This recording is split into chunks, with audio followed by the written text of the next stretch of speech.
DG and the team, the Commissioner Love and your entire commissioners, the executive of IEC, the CEO and deputy CEO and the entire executive team, our staff members, and also the media component, and all of us who attended this meeting.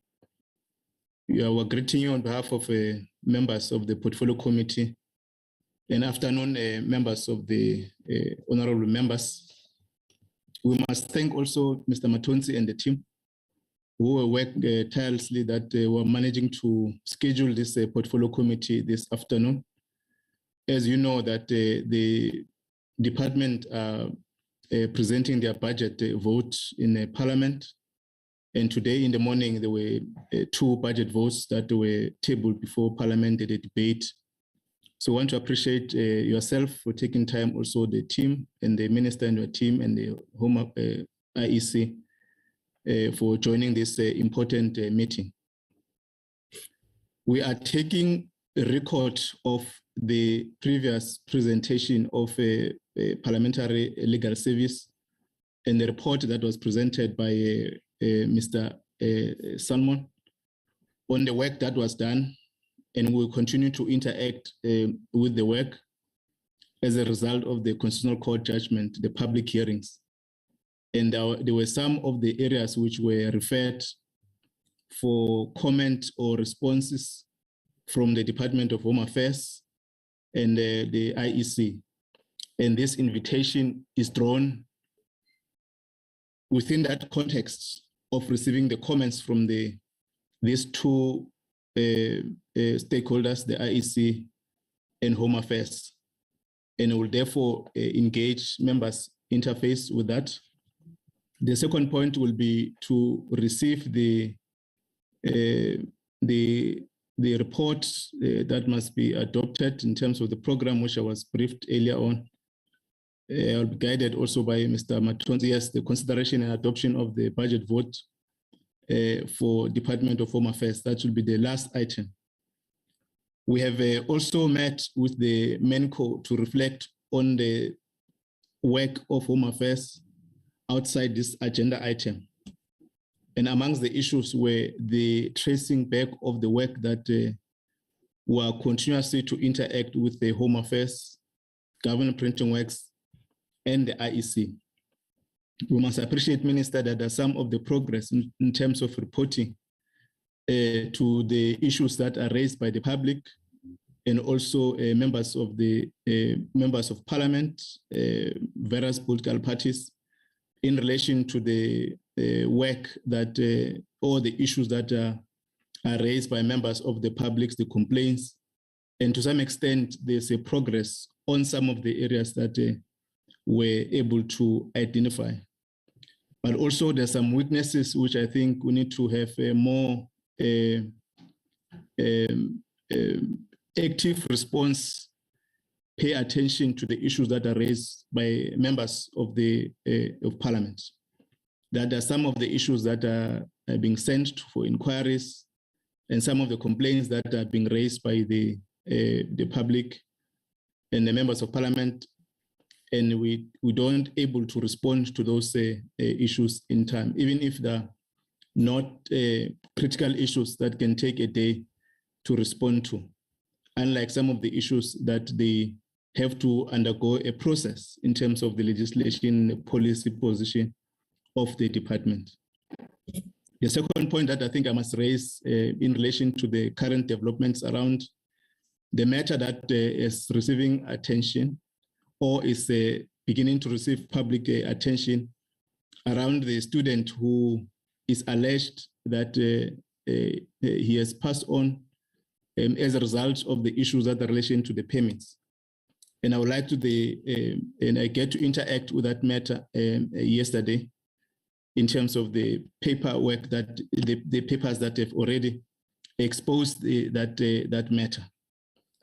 I would like the minister and the DG, once we've concluded, Mr. Matonsi, will give the minister and the DG and the DM to or the minister to lead the responses, that the newspapers that have been reflecting around that student in one of the institutions in the country.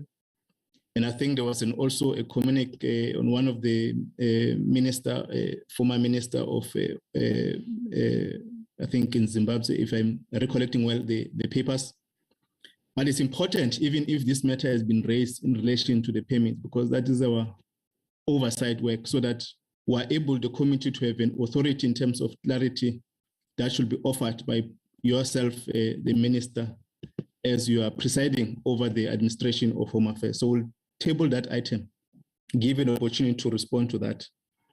We have also taken a posture that this matter of administrative no responses when the members are raising will take a different posture to interact now, invite directly those officials who are dealing with the managing, who in fact the Home Affairs has directed the committee to interact with. We'll directly invite them to the committee and account to the issues that are being raised.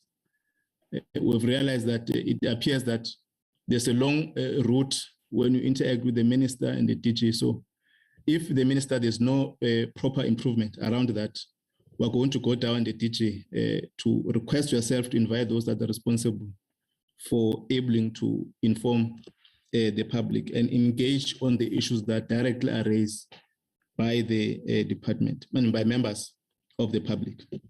We're now going to invite Mr.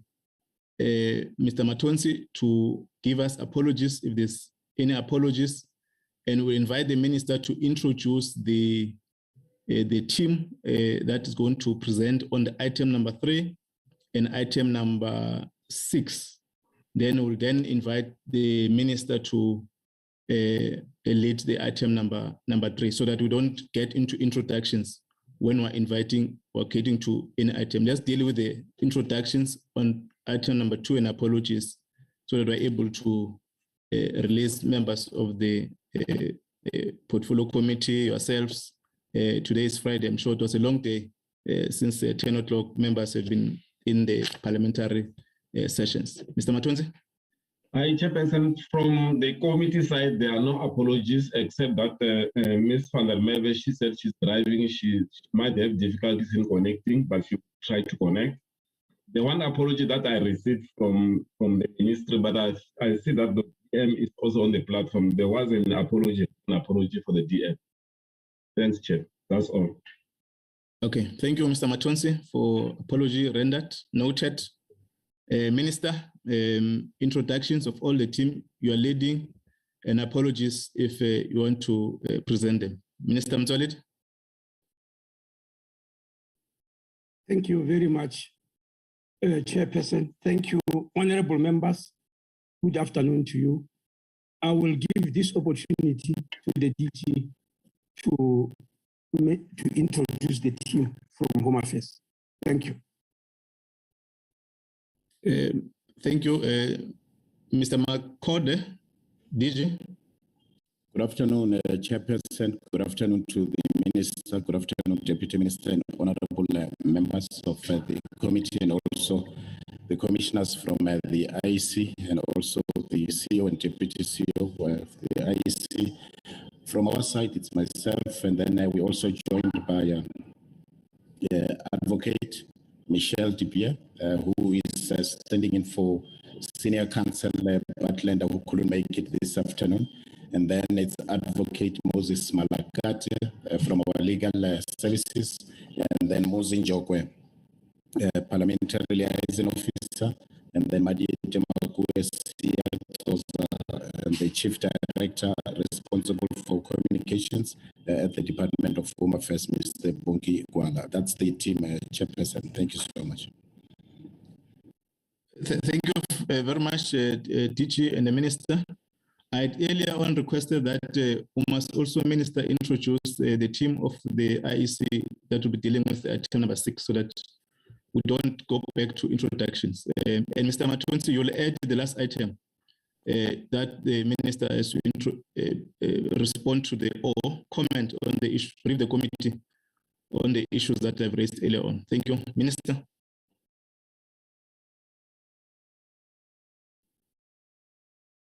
Chairperson, once more, I would like Commissioner Love to introduce IECT. Thank you very much. Thank you, Minister. Commissioner Love, Deputy Commissioner Love. Thank you, Chairperson. Greetings to you and other members of the committee. Chairperson, I'm accompanied by Commissioner Moepia and Commissioner Masuku. The Commissioner Pillay, Judge Pillay, will try and join us. She's still tied up with court matters. In addition to that, I would like to convey the apologies of the CEO.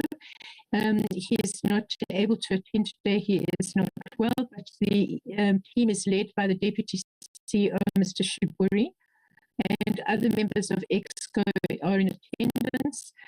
In particular, Mr. Mashlangu and also Mr. Mosari. Thank you very much, Deputy Commissioner Love and the commissioners present and all the team of IEC. Minister, you can now run on the second item. Thank you.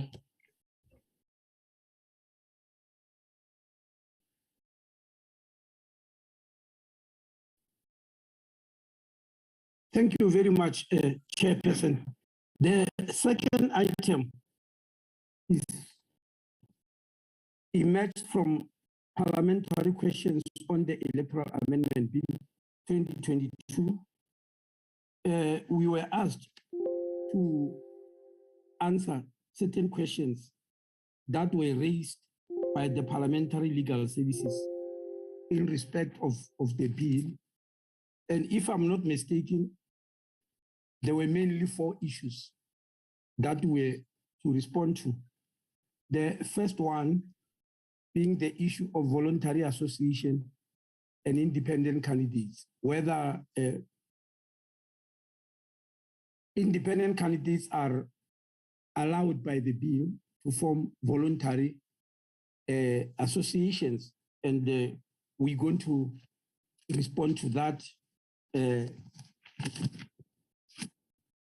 I'm sure I'm going to ask Advocate DeBeer for us to take us through it, because some of the issues are very legal.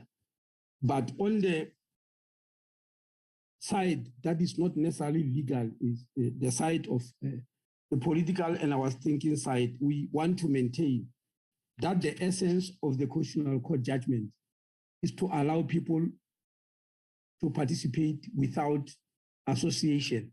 So we don't understand why people go to court and say we don't want to associate with anybody, and then come and say we want to form association.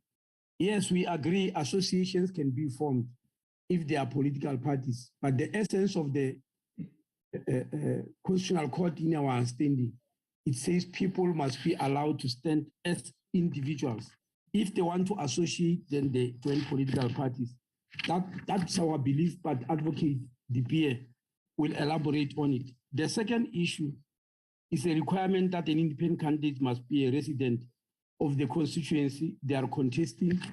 It's an issue that we will also respond to officially, but it's not something that is a matter of life and death for us. About the issue of addresses, we will ask that people provide us with addresses, but we will also not stop them from contesting in other constituencies or in other regions if they so choose. But I will also leave it to Advocate DeBeer to explain. Yeah, the biggest issue here, Chairperson, is the issue of vacancies, where in the bill we mentioned that there is no mechanism through which, when a seat held by independent candidates goes vacant, either through resignation or whether maybe the person is demised or retired or whatever, that it won't be filled after the next election. We are aware that it has raised a lot of eyebrows. It has been debated all over. Chairperson, I want to state up front that we were not ideological or political or in any other way opposed to the issue of a seat of an independent candidate being filled if the person who held that seat originally is no more there. We are not vehemently opposed. The issue here was simple practicality and affordability because of the type of elections that are being proposed by this bill. If you remember, some members, I remember the honorable member of the EFF, Honorable Swagu, even said, it means we will be in a perpetual election mode. We believe practically, Chairperson, the elections are not an end in itself. They are a means to an end. So if a country every day it wakes up is in an election, where will be the time for service delivery? And where will be the resources, financial, human, and even the time to be involved in an election so often? Right now, there is a complaint already about the fact that we are going to elections every 2.5 years. Now, the by-elections in the world do not shake the whole country because it's a small area of the world where the rest of the country is not even aware that there's a by-election, except those who read papers and all that. Now, this one will shake everybody, and that is our problem. Now, what we are proposing, because we are not vehemently opposed, what we are proposing is an alternative method of filling that seat without a by-election. Like, for instance, using what we are using now for political parties, but use it for independence. And there we are proposing then that we go back to the previous election. That means the election in which the independent who has now demised or resigned is taking place. We go and check who is next on the list. And we skip political parties. We only concentrate on independence. In other words, if the next seat in terms of the results of the election was supposed to be won by a political party, we skip it until we arrive at the next independent candidate, and we say that's the one who must fill that seat so that it must remain vacant. What we ask the committee to guide on is whether the committee would like a situation where even if the next, let's say in that election, 100,000 people participated, and that independent candidate who's next on the list got less than 10 votes, will that person still be regarded as a public representative? We just ask him because theoretically that is possible.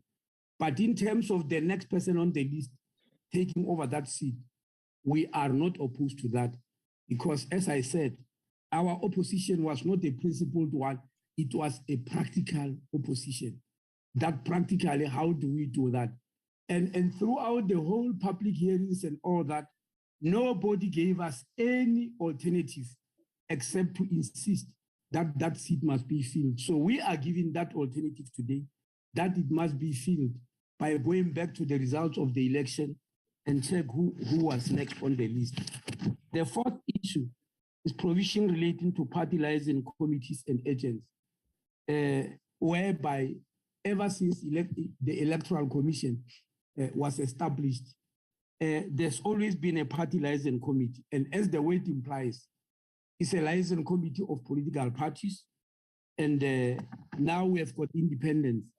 As to how they are going to come in terms of the Electoral Act, I would like the lawyers to remind us. We believe, yes, that independence must be represented in one way or the other in the liaison.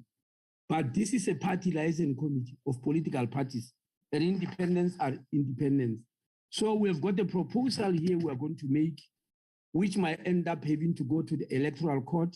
I don't know, we will be advised, but I would also like Advocate De Beer to clarify that one. So let me, with your permission, Chair, allow Advocate De Beer to fill up all these issues I've mentioned. I was just really opening for him and highlighting the important issues, especially the issue of association and the issue of filling a vacancy. I think those are the most important ones that as far as I'm concerned, needed my attention. And then he will go on to elaborate on the rest. Thank you very much, Chairperson. Thank you very much, Minister. Noting that also the welcoming the they've joined also this important meeting. Advocate Libias. Good afternoon, Chair. Thank you very much. Good afternoon to members of the committee. I'm going to focus on the legal issues in those 4 legal issues that the Minister has just mentioned now. Can you go to the next slide, please? So on the first question about voluntary associations and independent candidates, you'll see on the slide here, it's quite a lot written there, but essentially what we understand, the legal team that's been advising on the drafting of the bill, is that comments were received in the process that certain movements want independent candidates to be able to form voluntary associations to contest elections. Apparently a reference was made to Section 15A of the Electoral Commission Act. We note first that that provision was repealed last year with effect from August 2021. So we don't really understand how people could have contested the local government elections relying on that provision. But that's by the way. Can we move to the next slide, please?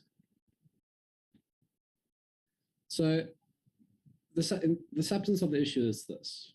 In New Nation movement, the Constitutional Court held that citizens of South Africa have a right not to associate when they contest elections.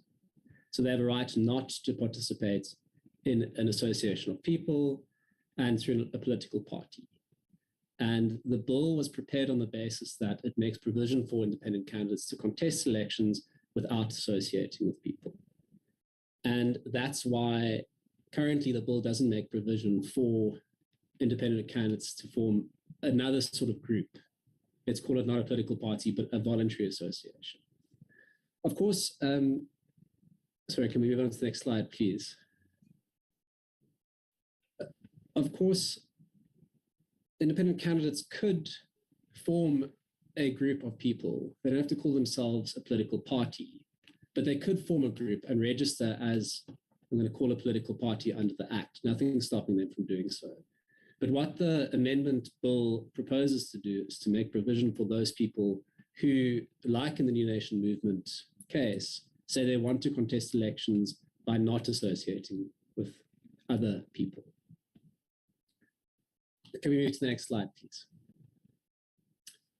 So the second question, or the second issue that came up, was this requirement in the bill that an independent candidate must be resident in the constituency that they are contesting.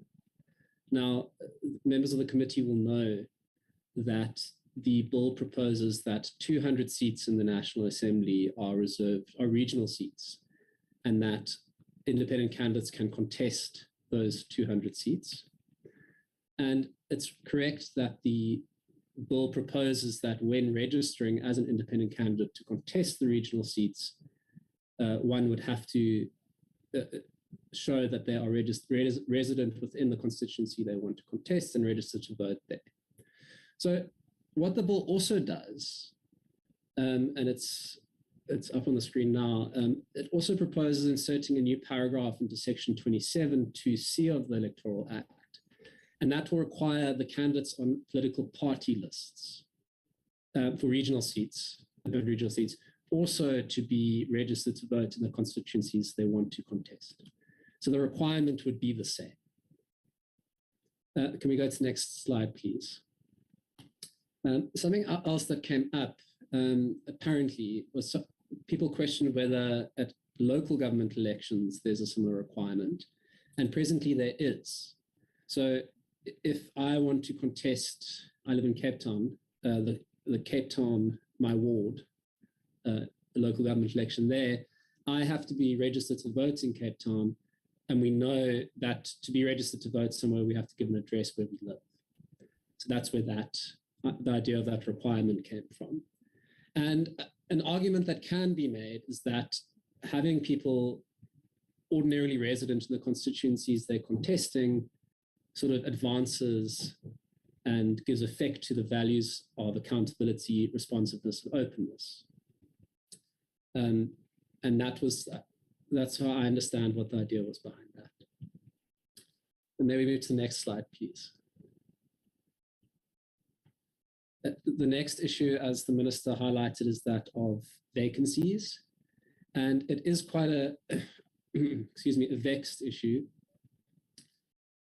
As the minister highlighted, holding by-elections across a province every time an independent candidate vacates their seat, and that can be for many reasons, as we know, would be costly, impractical, and difficult. The bill currently proposes that the seat will remain vacant until the next election. And the one option which the minister did highlight, and perhaps I can just go into a bit more detail, is that if an independent candidate's seat is vacated, what essentially could happen is, can we go to the next slide, please?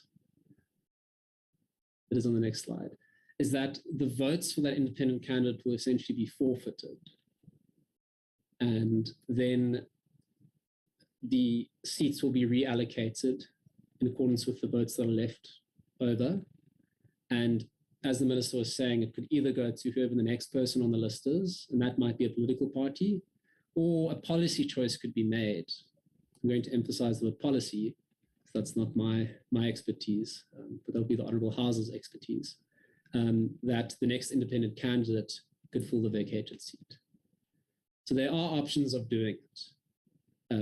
And I do think it's going to be a policy question about the way forward there.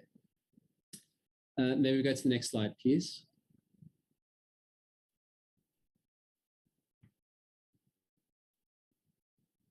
Am I still online? Yes, you are. Thank you very much, Commissioner Love. So the last question is dealing with the party liaison committees and agents. And for the first issue, the party liaison committee issue, the Electoral Act currently defines party liaison committee as a committee established by regulations published by the Electoral Commission under the Electoral Commission Act. Can we go to the next slide, please? These are quite long ones. So currently, the regulations provide for 3 types of party liaison committees: 1 for national elections, 2 for provincial elections, and 3 for local government elections.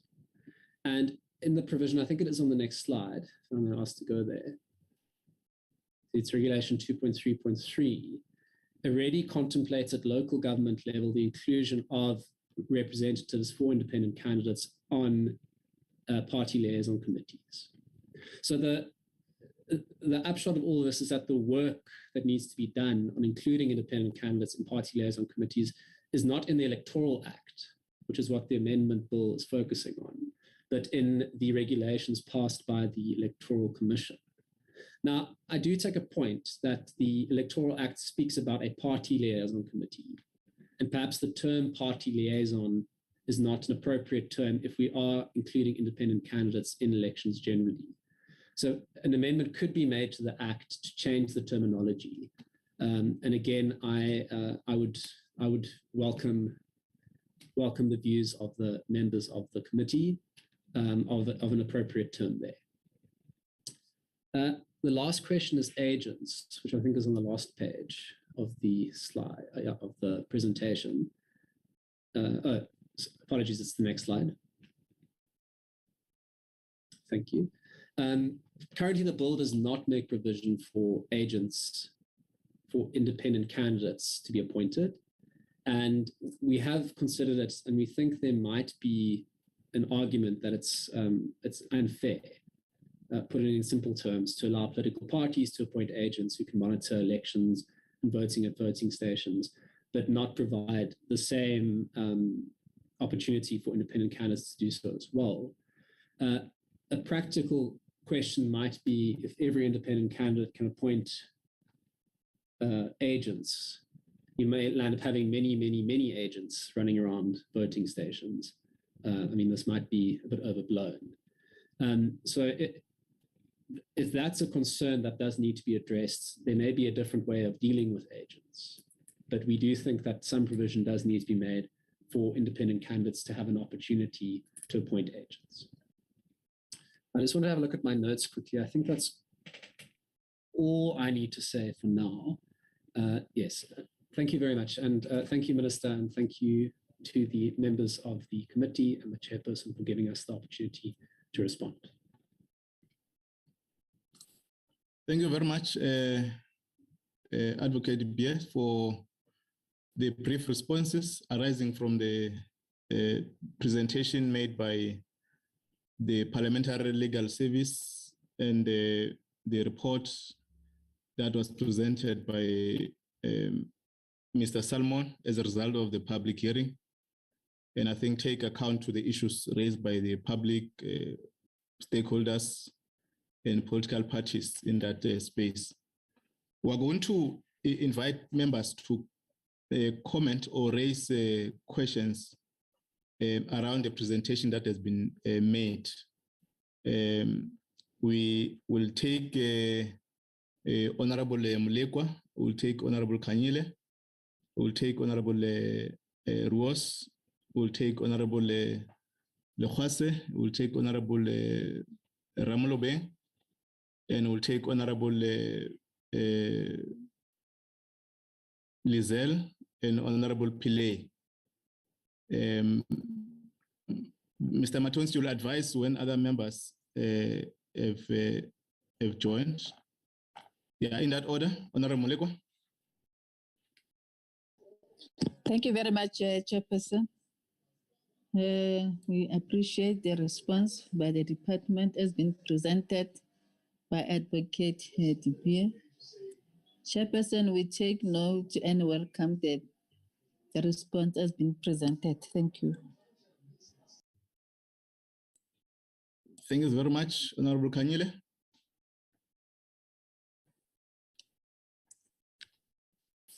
Greetings, Chairperson, and greetings to everyone that is present in the meeting.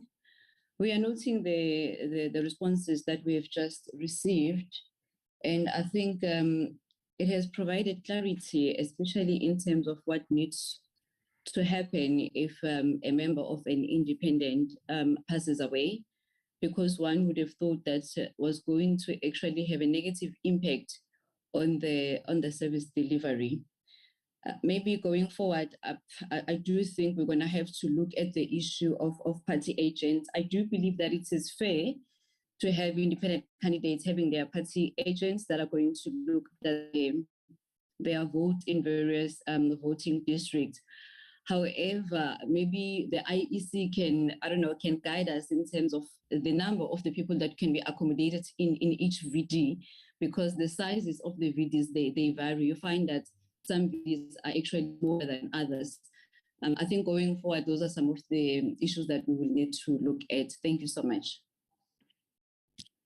Thank you very much, Honorable Kanyile. Honorable Rose. Thank you, Chair, and thank you to the Minister for the presentation. I think, yeah, it makes sense. And yeah, just on the third item, I think it's important what the Minister says about, the fact that the New Nation Movement judgment, one of the basis of the case was about this right not to associate. And then also this question of proportionality, ensuring that there's as reasonable as possible a level of general proportionality. And so certainly when you look at the filling of vacancies, I think it's important to say, if an independent were to resign or vacate their seat for whatever reason, one would need to look at the fairness of saying that you would skip the next smaller party to then choose an independent. Because really, an independent is an independent. So again, you talk about voluntary associations and that. It's an association. You're not independent, you're associated. And so, Chair, yeah, I think the point about skipping a party and that. It's it would probably be more fair to, if the next person that is there is a party, that they become the next person that fills that slot, even if an independent candidate was the one that left. That's just my comment, Chair. Thank you very much, Honorable Ruos. Honorable Khwase. Thank you very much, Chairperson. Let me just thank the department for the responses and the clarity given to us by the Minister. I think it made everything clearer, and the issue of the filling of the vacancy on my side was a bit problematic. But now that it has been put before us, I think I am a bit clarified on issues. Thank you very much, Chair. Thank you, Honorable Khwase. Honorable Ramolobe.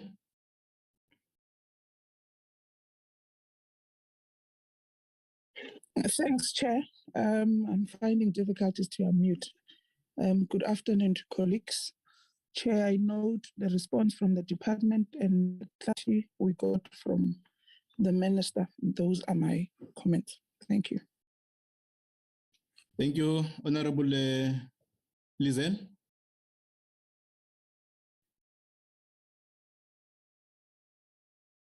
Honorable Tito. Honorable Kota.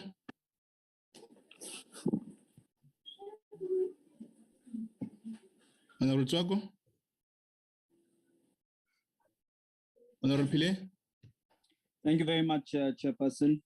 Chair, let me say that I'm quite pleased because this responses actually clarifies many of the discussions that we've been having over the last 2 months.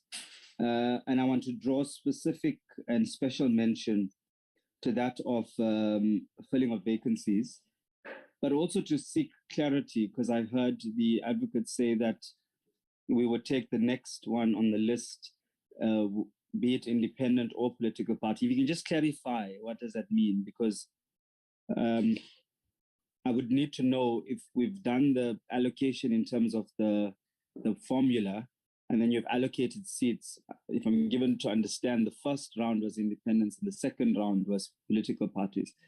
How then will it be a political party or independent? If we can just clarify the filling of vacancies in terms of the next one that's on the list. But I want to just draw you to the last page of the report on the conclusion.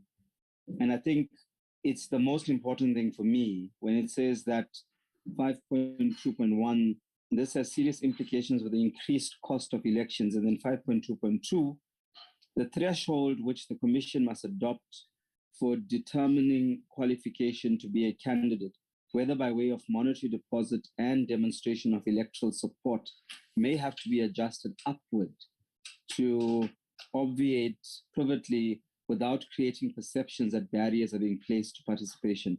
I think that's brilliant, because that then just sums up the whole criteria for participation as an independent candidate to contest the elections.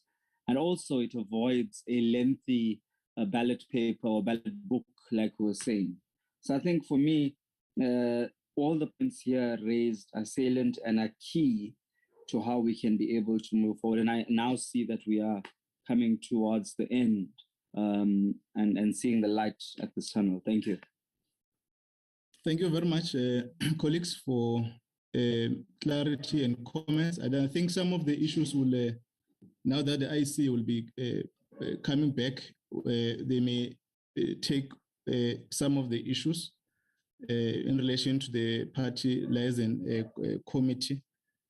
Perhaps they may need to expand in terms of the representation and how this will run in the local government elections where they're independent. I wanted to also raise the matter here, Minister, on the proposal that I think is being reconsidered or we are submitting on the list when a member of independent is no longer in parliament or resign, or there's anything that happens, and you'll take another when you want to replace, you'll go and jump with the political party. in one of the presentation you did, you had a posture towards gender representation. What is the attitude towards that when you are going to apply that formula? I'm fully aware that we're striving towards that as the country, and I'm raising this in line with what you've raised now, that if you find a second independent candidate has been voted by 10 people, whether that it reflects the public or the voting, the constituency that person or independent has been raising. I would just want to get an attitude towards the gender representation, because I don't think I could not hear it clearly in terms of the reconsideration of the formula that you are raising. Minister, I will take you and then go to the Advocate De Beer, and then we will take the IEC. Minister? Yeah, thank you very much, Chair. Chair, if you remember when we first presented, we presented the 10 overriding principles that were used by the Ministerial Advisory Committee, if you remember, MEC, which is the one that advised us on the options. They presented those 10 overriding principles. One of them was gender, that under no conditions must we come up with any new policy that will reverse the gains on gender that the country has made up to so far. And I mentioned that it is worth noting that the same 10 principles were also the principles of the Van Zyl-Slabbert Committee of 2002, which reported in 2003, that the issue of gender equality is extremely, extremely important. And you are aware that in the present dispensation, the present parliament, we rely on political parties to do that. Political parties also rely on proportional representation. For instance, when you go to local government, with the best intentions, it's difficult to balance the issues of gender when it comes to ward committees, not only for independent candidates, even for political parties, to balance on gender in the wards is very difficult. And by and large, if you go back and look at results, it's mostly a male choir, whether from independent or from political parties. Now, gender is then balanced by the issue of proportional representation. If you remember, we then said after the allocation of the 200 seats, then we come with what we call compensatory seats, which will assure of overall proportionality. It was one of the biggest motivation why we want the 200 compensatory seats. We are hoping in those 200 compensatory seats, political parties will then look at the issues of gender. That was the reason. Now, the way I understand your question, Honorable Chairperson, is when we replace this independence, are we looking at gender? For instance, the simplest way to explain what you're saying is, if the independent who vacated the seat was a woman, shouldn't that person be replaced with another woman? That will be our first prize, Chairperson.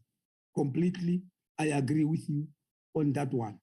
It will be our first prize. But if it's a man and then the replacement is a woman, that will also be welcome, because then it means it's advancing gender. It is adding more women. But a situation where we start subtracting women bit by bit is going to be a little bit problematic. So I would like the committee to help look into that. But our proposal is that the next person in line must fill that seat. But I wouldn't really advise that we go to an extent where we are saying we must keep the men and put a woman, because, as I said, proportionality will have been assured or resolved by the issue of the complementary seats. That's why the issue of complementary seats was so important. So I will say, let's leave it as it is. If the next person in line happens to be a woman, whether replacing another woman or replacing a man, that will be very ideal, but it may not happen always like that. But let's leave it as it is. On the issue of whether the replacement, the next in line on the previous election must be a political party, I'm a bit against that because I don't want a situation where bit by bit, through this natural phenomena, we end up replacing independents. Let's say there were about 5 independents in parliament and 3 of them vacated during that 5-year period. And we so find that the next on the list is a political party. We'll end up eliminating many of them and will be blamed that we have found a technical way to eliminate them because we did not want independence, because there is this narrative outside there that political parties don't want independents to participate in the election. So I would like to fit in that narrative. I will say, let's leave it like that. If the next in line is a political party, we skip, we go to the independent so that their number must remain constant throughout that electoral cycle. Thank you very much. Thank you very much, Minister, for your comment. Advocate Bier, is any? Thank you, Chair. Just in response to Honourable Pilay's question, I don't know the detail yet. Just to be honest, I haven't thought through all the implications. I think what's difficult is that you may, let's say we have 3 independent candidates in Parliament who get into Parliament in 2024, and all 3 of them, for whatever reason, have to vacate their seats. What happens if no other independent candidates contested? That could happen, we don't know. Or the next independent candidate only got 1 or 2 votes. So when one starts picking up the detail, it does become a bit more difficult to understand or to figure out the exact implications of it. But I think there is a way of figuring it out. And I think either one can, as I was saying earlier, forfeit the votes for the independent candidates and do a reallocation of the seats, and where the cards fall, they fall. Where the next in line might be an independent candidate or might be a political party, or it could be drafted in a way so that even if the next in line is a political party, they're skipped over. But that's, as I said earlier, I think more of a policy question than a legal question. Thank you very much, Chair. Thanks very much for taking us through the responses, Minister Mtsoaledi and Advocate BS and your team. I think members have taken note of some of the issues which will assist when we are going to deliberate on these issues. I'm sure that you are quite aware that we are not formulating a decision on your presentations. We are noting for purpose of, so that we are informed when we are going to engage on this process. Minister, we're going now to invite IEC. In the same process, we'll request, we'll invite Deputy Commissioner Love to introduce their responses to the Portfolio Committee and the commissioners. Thank you.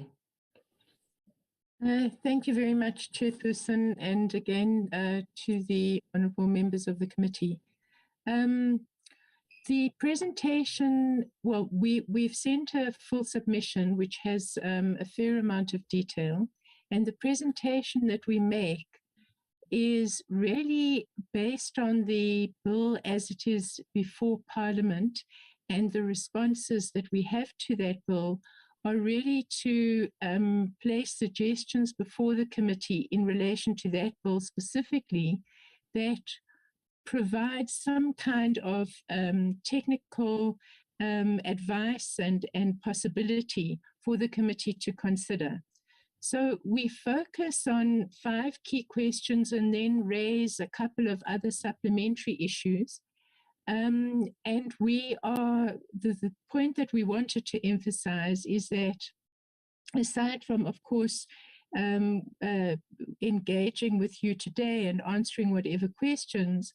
Should the committee, as you go forward, decide that there is a specific type of other issue or particular form of amendment that you think is feasible to bring in to even address some of the questions that you're talking about today, we stand ready to deal with those. Of course, it was impossible to deal with every possible scenario because we didn't know which possible scenario the committee would consider as being realistic. So we've responded as far as possible to the bill as it stands, mindful of some of the questions that have come before you. And I'm going to hand over to our Deputy CEO, Mr. Shiburi, who will then take us through those key points, and we then stand ready to engage with the committee on the issues. Thank you, Chairperson, and if with your permission, I'll hand over to Mr. Shiburi. Thank you, Deputy Commissioner Laf. Deputy CEO Shiburi.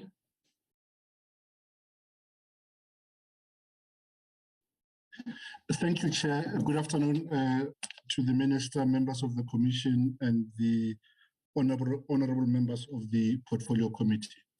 The Chairperson has already introduced the, I need help, yes, thank you. The context has already been introduced by the Vice Chairperson. I won't deal with it. I will go to the next slide. In the next slide, we reiterate the obvious to underscore and honor the separation of power principles, and that is the Parliament is the only authority. Chairperson? Yes. My deepest apologies. Some of us have got very difficulty in seeing. I'm not sure whether it's an issue of age. Is there any way that the slide can go bigger? Otherwise, it's a punishment on our eyes. Mr. Shiburi can make it to a slideshow rather than having the left-hand column there. I think that'll help you, Minister. I believe so. I believe so. Let's see. Can I establish before we attempt to disrupt the meeting? Minister, did you go through the document of the IEC?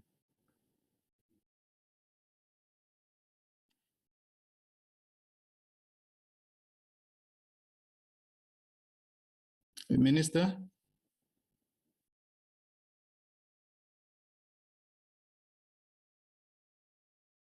Okay. I'm sorry, I was muted. I was struggling to unmute. I'm saying, yes, I've got a fairer idea. I did go through it. So if it is difficult to change chairperson, I will, but I just thought it would be good for me to see what is on the screen. But if it's possible, I will live with it. Yeah, no, if I think it's better now. Is it better, Minister?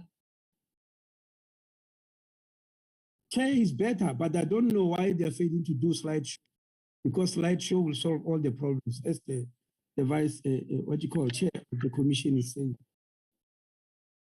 Mr. Shiburi, is there any opportunity to cater a minister? Yeah, I'm operating at the apex of my technological ability. DG, I think this is a matter you must look so that you assist the minister. We're pleading because he has raised this matter for a second time.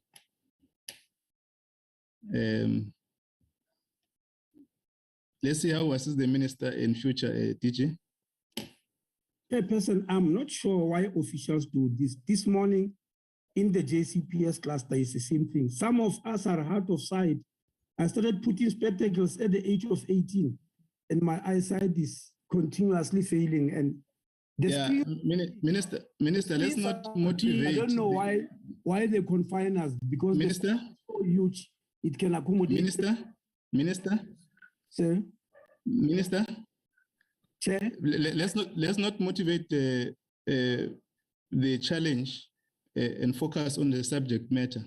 We have noted the challenges that you are facing.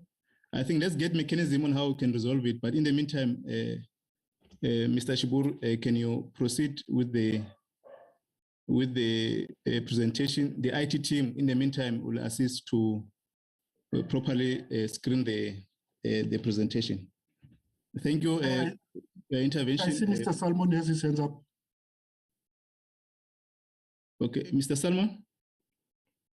So I see he's having some challenges sharing the presentation. So I'll share the full screen mode so that members can see better.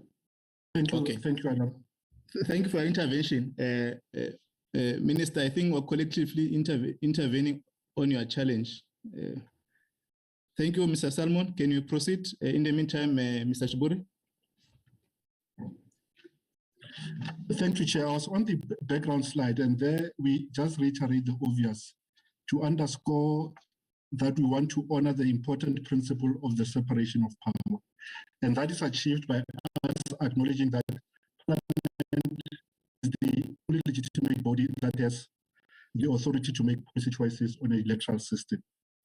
Our participation here today is at the invite of the Portfolio Committee and is consistent with the mandate that we hold as the country's election management body. And as the Vice Chair has said, input are restricted only to inputs of a technical nature.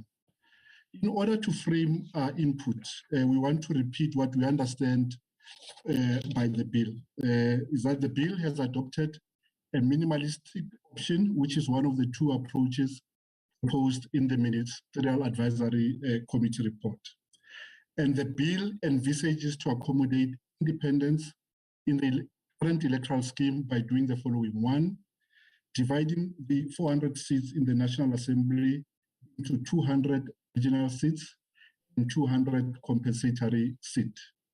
That each region will be a multi-member constituency. By region is meant a province. And that region is allocated a proportional number of seats to be contested both by independents and a candidate representing political parties.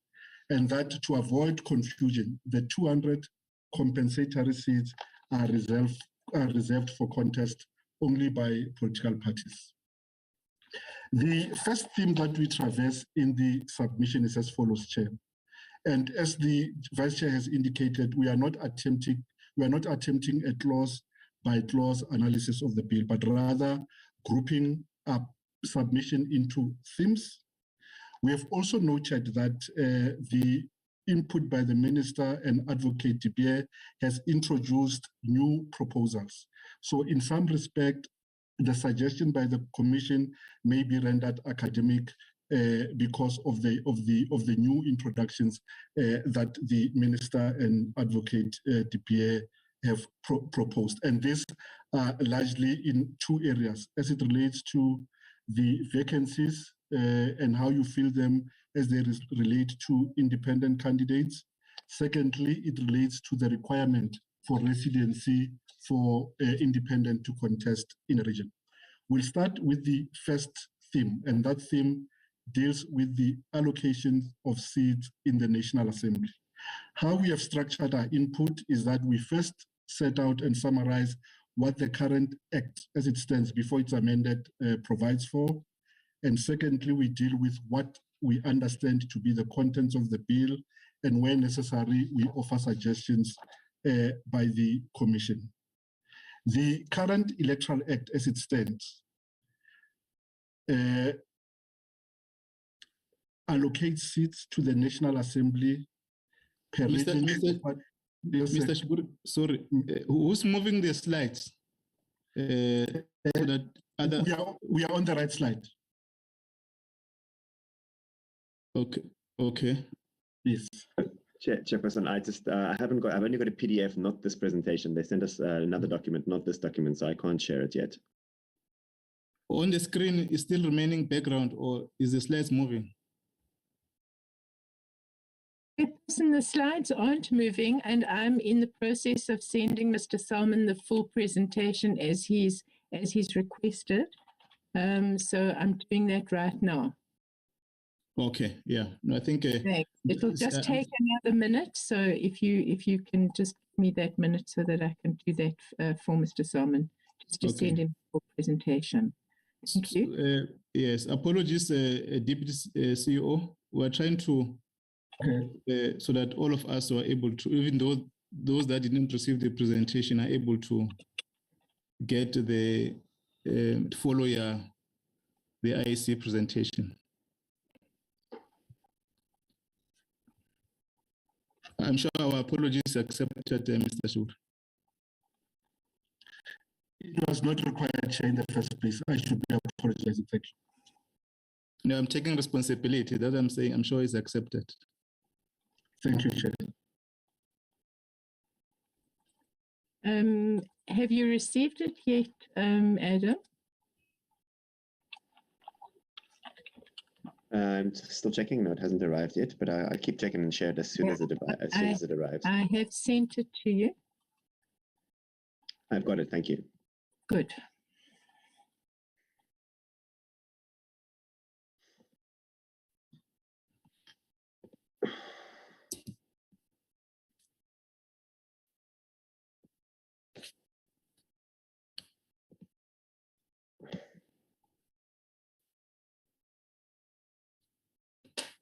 Yeah, thank you very much. We're on the next page, I think, the next on page slide. 5, on slide 5. Thank you. Yeah, thank you very much. Thanks, Mr. Adams. Thanks, Commissioner Love. You can proceed, Deputy CEO. Thank you, Chair. What is currently in the Electoral Act is that the regional seats in the National Assembly are allocated per region to the parties contesting an election according to 2 important criteria. The first is that we use the group quota, and the second is that we allocate to the highest surpluses or highest remainders. And we'll see in a moment why this is important. In terms of this, a quota is derived by determining votes per seat is determined by, in respect of each region, by dividing the total number of votes cast in a region by the number of seats plus 1, 2, and you avoid and you ignore the fractions. For an example, in 2019 elections, the Eastern Cape as a region was allocated 25 seats as a region, and that was its share of contribution to the National Assembly. So there you'd say 2,100 votes cast in that region, divide by 26, add 1, and remove fractions. That would give you a quota for a party to get a seat in that legislature in 2019. Next slide, Adam. What the bill proposes is that the allocation of regional seats in the National Assembly will use a combination of quota system. What it means is that instead of just group, there are 2 quota systems that are used to allocate seats. The bill also proposes that seats be allocated in 3 rounds. The first and second round, the seat allocation is reserved only for candidates that are independent, and parties do not contest in the allocation in those 2 rounds. This is a well-meaning intervention, and because it is intended to benefit independents by allocating seats to them first in 2 rounds and in which parties do not feature. While conceptually and on face value, the allocations seem preferential and beneficial to independents, we will demonstrate that they achieve the opposite result. In practice, independents would require a much higher quota for a seat in the first and second rounds of allocation. And in the second round, and again in the second round. And this is so because in the first 2 rounds, the first and second round, the bill proposes that we use a hair quota and not a group quota. Next slide. What the Commission therefore suggests to ameliorate this difficulty is that the allocation is simplified. Instead of 3 round allocation, we use a single round of allocation. And we do not use a combination of quotas, but we use a single quota, which is group, because in the bill as it stands, the first two allocation for independents are on the basis of hair, and the allocation for parties in the third round is in terms of the group, quota system. So in terms of group, we will use, as we currently know it, you use the total number of valid votes in a region, divide by the total number of seats plus one, and disregarding fractions to determine a quota. And then you divide the quota you divide the number of votes that a party gets by the quota to determine the proportion share of the vote for that party in that legislative assembly. Next slide. The rationale for this is that the largest remainder system produces more proportional results, with smaller parties, in this case independents and all other smaller parties, standing a better chance of gaining seats. The group quota also moderates the potential bias in favor of small parties resulting from the largest remainder being a system by providing for a lower quota. In other words, if we persist with what is currently in the bill, and using the example in the Eastern Cape of 25 seats in 2019, you would need roughly 84,000 votes for an independent to get a seat in the first allocation. And if a single candidate gets a seat in the first allocation, you will have to exclude their votes and the seat that they have won and redetermine the quota for the second allocation. And in that instance, the quota will reduce to about 83,000. If another candidate gets a seat there, you then revise the quota, exclude the two or all other candidates, independent candidates that have received seats, and exclude their seats and exclude their votes, and redetermine a quota for parties. And if you do that, the parties will earn a seat at a significantly reduced quota, which introduces an unfairness in the system. So the proposal that we're making is that instead of the 3-round allocation, the suggestion by the Commission is that we revert to the current practice, use a single round of allocation, you drop hair as a quota for independents, and introduce group for all candidates. In that way, you stand a much higher chances of independent candidates being allocated to seat, and also retaining the participation of smaller parties who tend to gain representation as a result of the allocation of seat by the highest remainders. Next slide. The second theme that we deal with is restoring proportionality. In the current scheme, we determine proportion share by using the total number of seats in the National Assembly, i.e. 400. The difference between that and what is currently in the bill is that in the bill, there are 200 seats reserved in order to restore proportionality. So you don't use the total 400 seats in the National Assembly to restore proportionality, but you use 200 seats.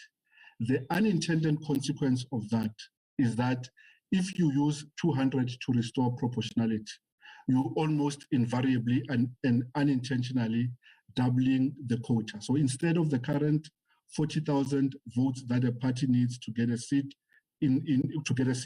a party will require double, will require almost 80,000 votes to get a seat.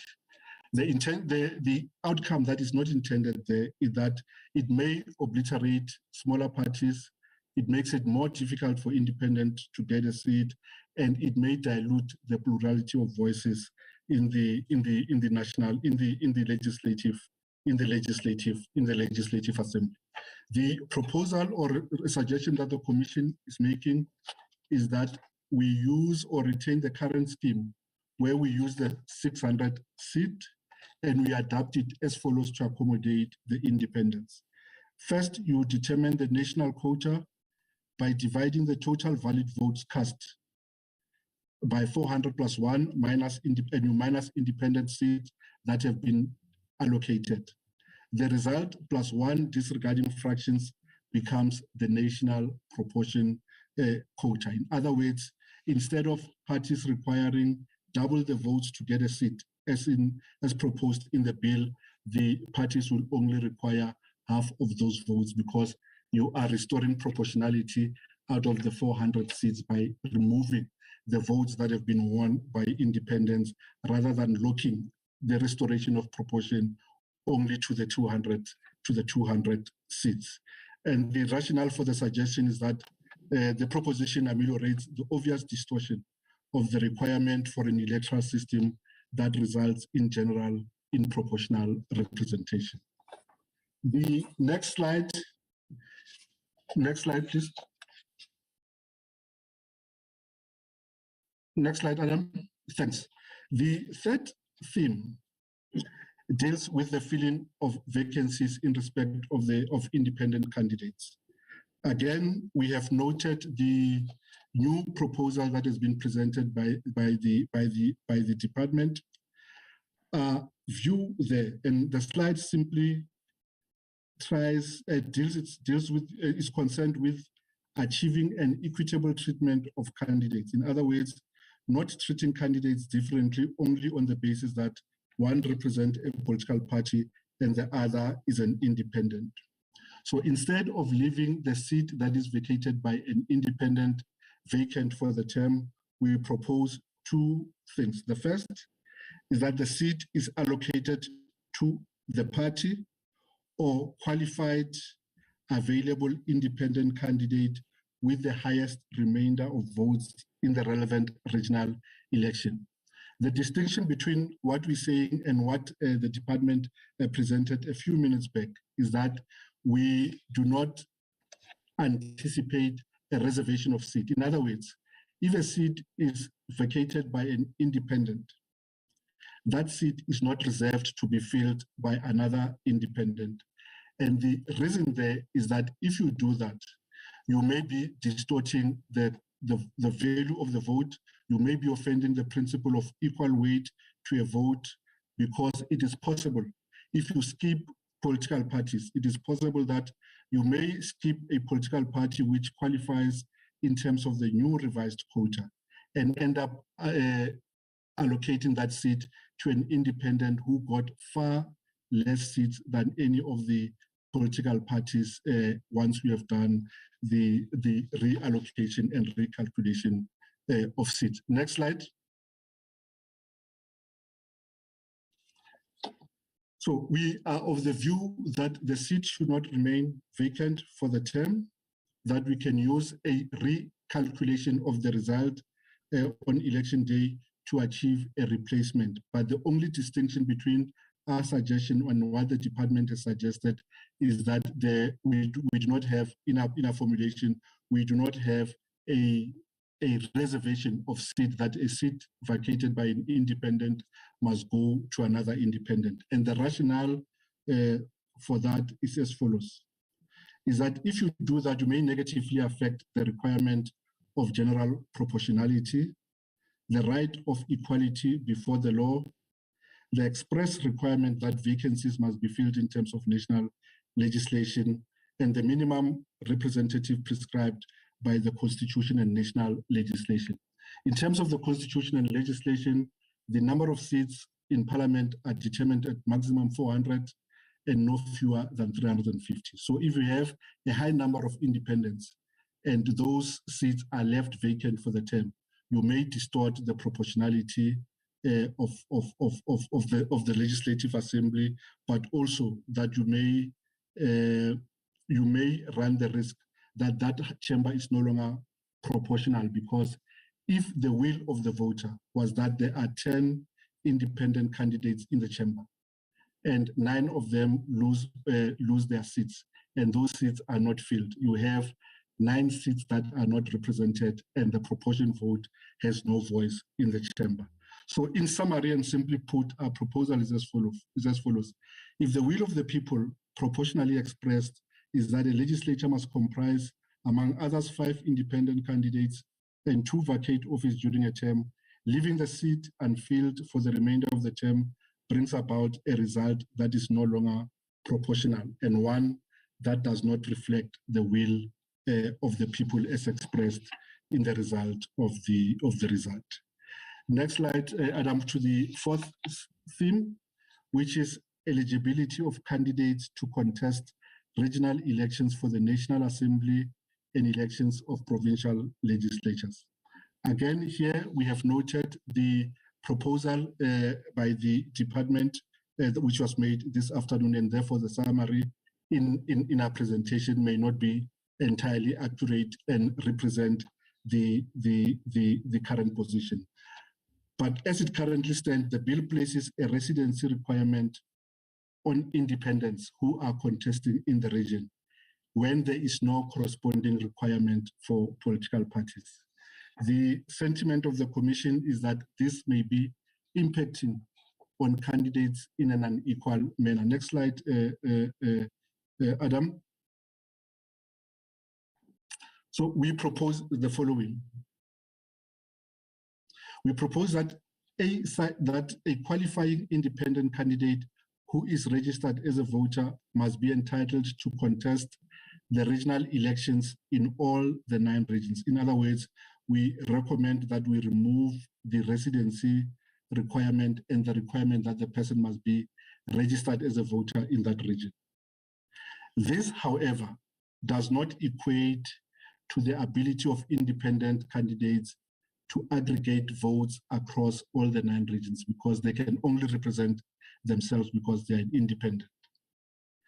Thirdly, that the trade-off is as follows, that the independent's ability to stand without limitation to a specific region is conditional on the independent being only allocated to a seat that they have won with the highest proportion of votes relative to their respective quota in that region. In other words, if a candidate stands both in the Northern Cape and in the Free State, and because the quotas for those regions are different, the independent will be defaulted a seat in a region in which they have come closest to the quota relative to the quota in that region. Because if a candidate gets 600 votes in the Northern Cape, that 600 vote will not translate into a seat in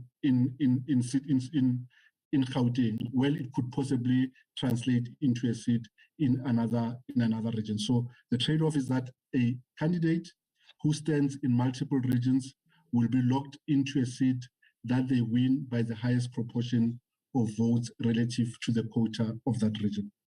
And all other seats, if the candidate is popular and wins more than 2 seats in a seat in more than 2 regions, they will forfeit all other seats, and the results will be recalculated, excluding the votes that have been cast in favor of that independent. So that is the first alternative, that we remove the residency and registration requirement in respect of independent candidates.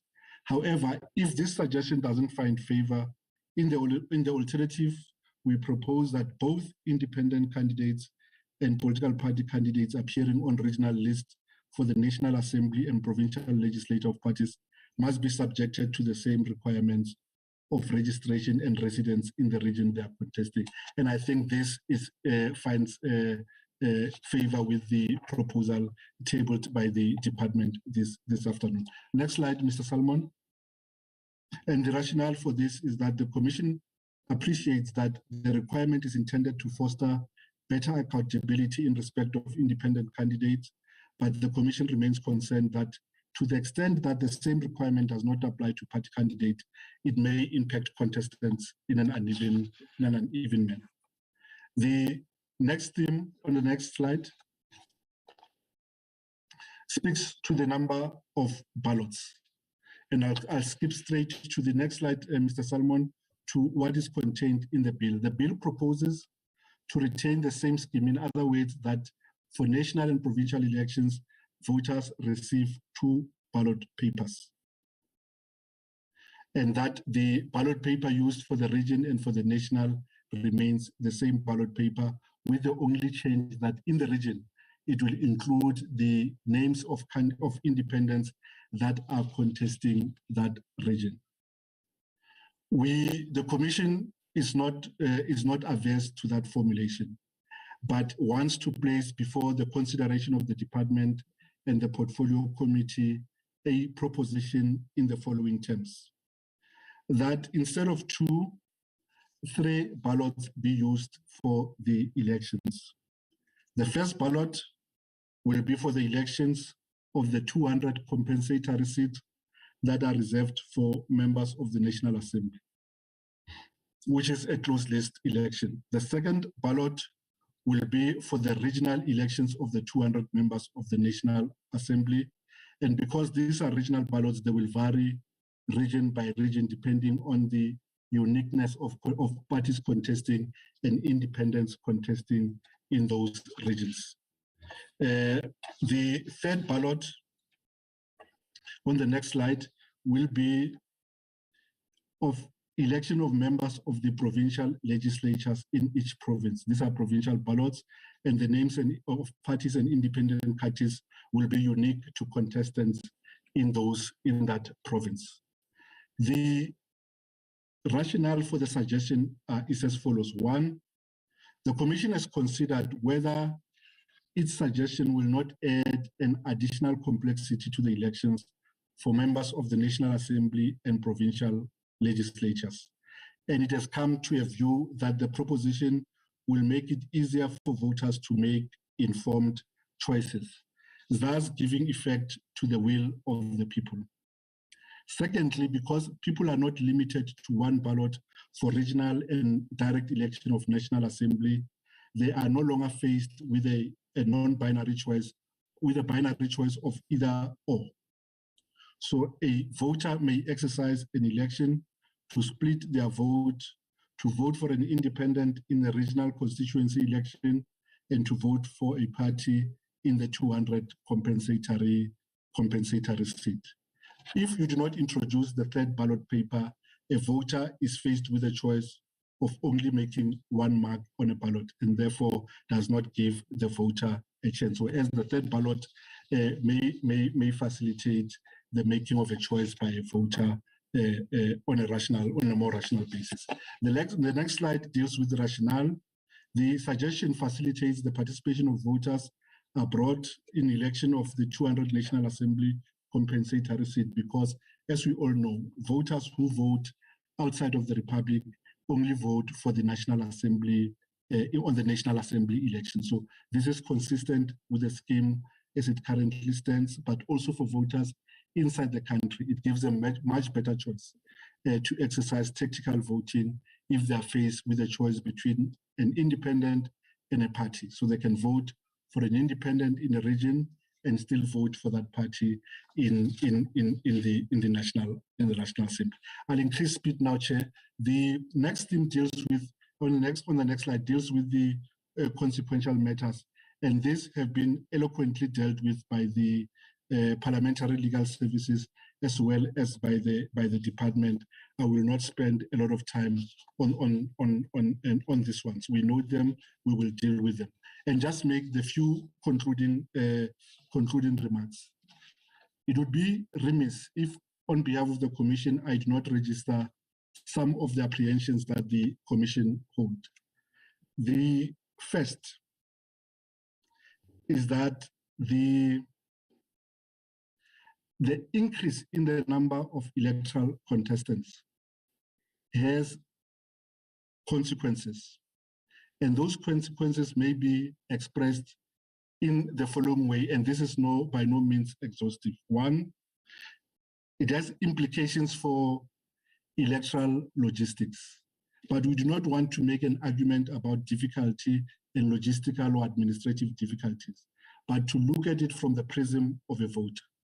To say, if a voter is confronted with a booklet of candidates, can it be said that that voter exercised their choice on an informed basis? Because a voter who can't readily identify their party may end up miscasting their ballot or voting for more parties than they're entitled to mark on a ballot paper and thereby rendering that ballot paper spoiled. The second issue is that unavoidably, there will be an increase in the number of contestants. We had 48 parties in the last national and provincial elections. For the local government election, we had the biggest PR ballot in the city of Johannesburg with 56, I think, candidates on it. The ballot paper was long and unwieldy. In order to limit frivolity in the electoral process, the Commission will have to increase or relook at the threshold for qualification. And if you adjust that in the context of the independents contesting for the first time in this election, you run the risk that you are placing barriers to entry for independent candidates. The next point we wish to make is that the Commission has an interest that whatever electoral system that Parliament eventually adopts must be simple, both from a voter's perspective and for purposes of election administration. For the voter, we must always we must try to honor and make sure that that ritual of making a mark on the ballot paper retains relevance with how seats are allocated in a legislative assembly. If we complicate the seat allocation process or the voting process so that that mark on the ballot loses connection with how it translates into a seat, that may result in less participation by voters because the system has been rendered difficult for them. For the Electoral Commission, our interest is that the system, whatever system that Parliament determined, must be simple enough to facilitate the release of election outcomes sooner rather than later. Last point, as I conclude, Chair, is that the consequential amendments should be attended to with speed as soon as the amendment bill is passed to enable the Electoral Commission to put in proper arrangements for preparations for national and provincial elections that must be held in terms of the Constitution no later than August 2024. That concludes the input by the Electoral Commission. Thank you very much, Chairperson. Thank you very much, Deputy CEO, for the presentation. On behalf of the IEC, we are going to invite members to comment on the presentation or ask questions. I will start with the Honorable Kwase, Honorable Kanyile, Honorable Legwa, Honorable Ross, Honorable Ramolobeng, and Honorable Pile. In that order, Honorable Kwase. Thank you very much, Chair. Let me just thank the IEC for their presentation. We really appreciate it, and also let's note the recommendations that they have done. Thank you very much, Chair. Thank you, Honorable Kwase. Honorable Kanyile.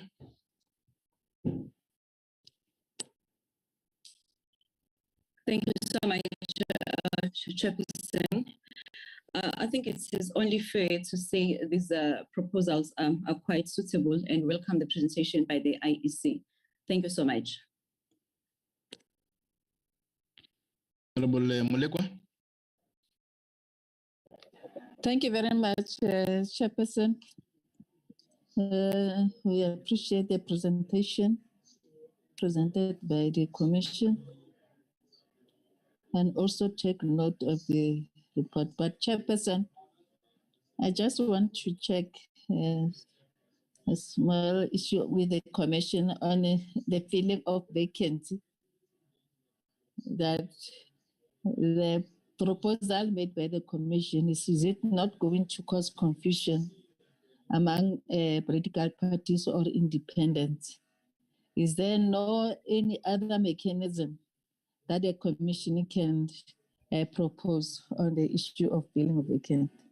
Thank you very much, Chairperson. Thank you very much, Honorable Ross. Thank you, Chair. Apologies for leaving my camera off. I'm just struggling with signal. Chairperson, I concur 100% with my colleague, Honorable Kanyile, and really welcome this presentation. I think the proposals really deal with a lot of the challenges in terms of proportionality and actually dealing with the vacancies. But Chairperson, there's just one thing that I really want to clarify, because I think sometimes when we talk about independence and replacing independence and that, then, you know, on the one hand, we say that an independent is an independent and they get one seat. And Chair, I really believe we just need to be clear that, you know, an independent is not a grouping of independents. So if we talk about an independent resigning, for example, you know, if you talk about proportionality, you could have an independent that resigns and they got 80,000 votes. Then the next on the list is a party that got 75,000 votes. Then the next is an independent that got 20,000 votes. But that independent is a completely different person with a different philosophy and everything. So to say that you need to then replace the independent with another independent as if they're a group is to confuse the whole thing of saying that independents are indeed independent. You are an individual that is standing as an individual, Chair. So I think it's just important with our deliberations about how we fill those vacancies and that to consider that.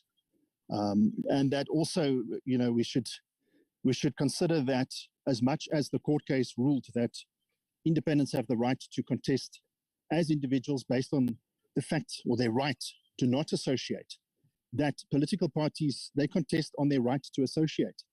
And those rights, you know, the one shouldn't be considered to be higher or more important than the other one.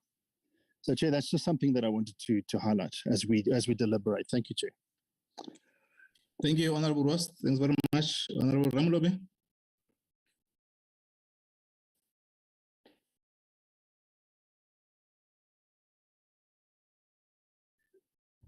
Honorable Tito.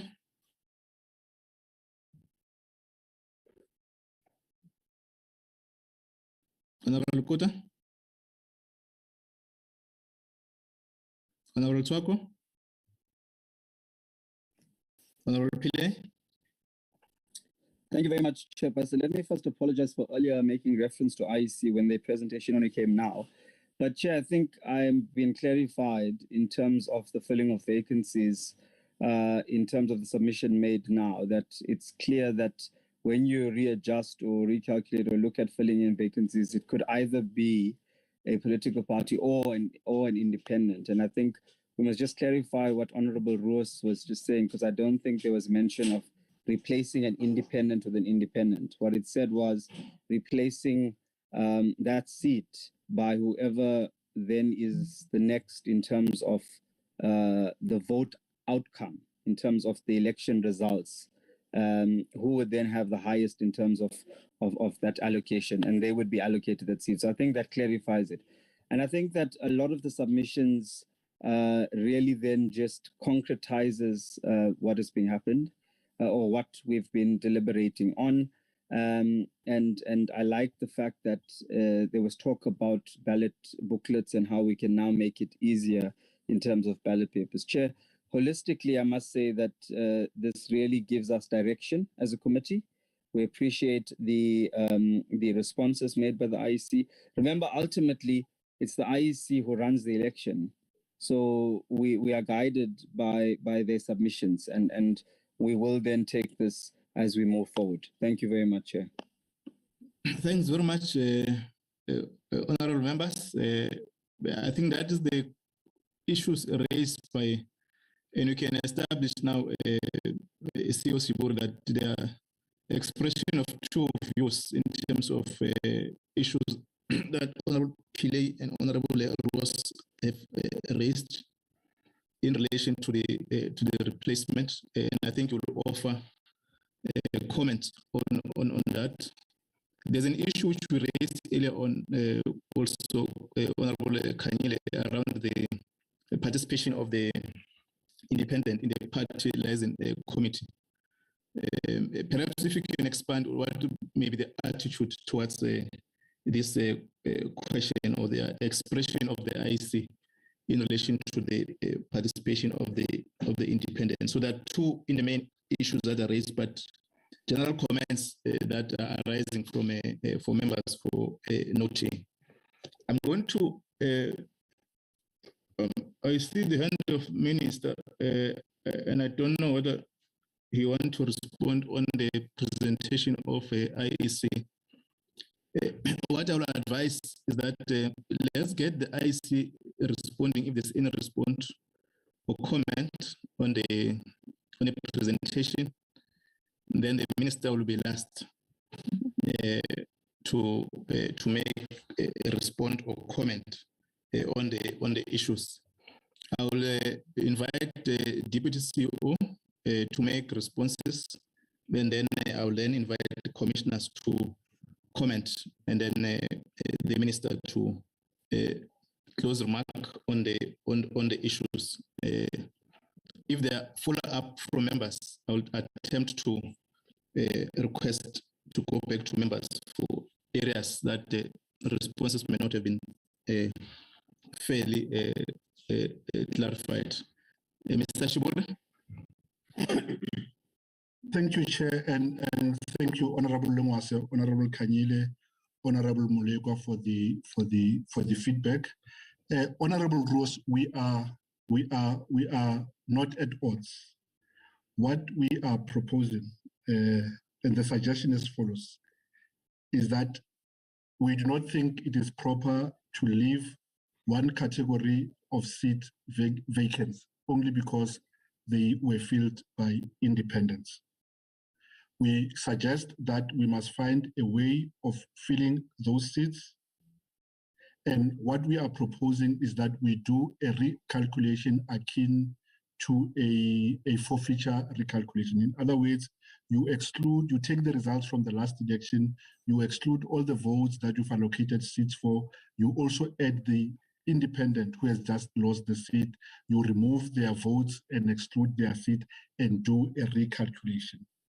And in that recalculation, you do not have, for want of a better word, a reservation. That seat will go to whoever is next in line. It could be a party, it could be an independent, because as you correctly point out, it is well possible that if you want to you reserve that seat for independents, you may skip parties that had a higher proportion of the remainder of votes and go and allocate a seat to an independent who has 7 votes for no reason other than that they are an independent. And if you do so, you then dilute the equality of the vote principle. You also offend the principle of the will of the voter, because if the voters have expressed a choice, we must, in the seat allocation, honor that allocation of vote. Seats must follow the choices of the voter.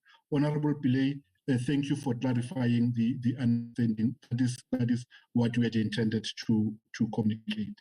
The last point by you, Chair, relates to the participation of independents in the PLC.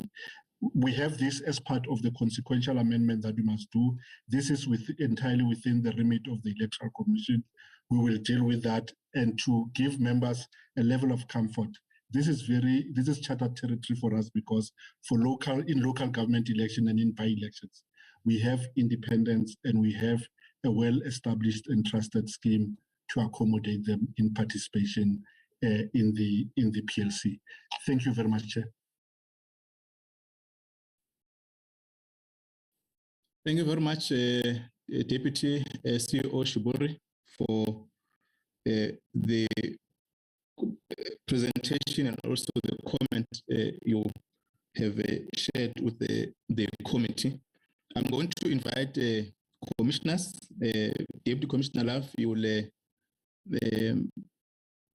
lead and assign if there's any comment from Commissioner Miepja and Commissioner Masuku. You'll then guide Commissioner Love. Thank you, Chairperson. I think that the issues have been catered for and covered. The issue of the replacement of candidates, of course, is one that highlights how closely these sorts of decisions are in relation to broader questions of policy. And I just want to, highlight this in relation to the question you, Chairperson, put to the Minister in once his presentation had been complete.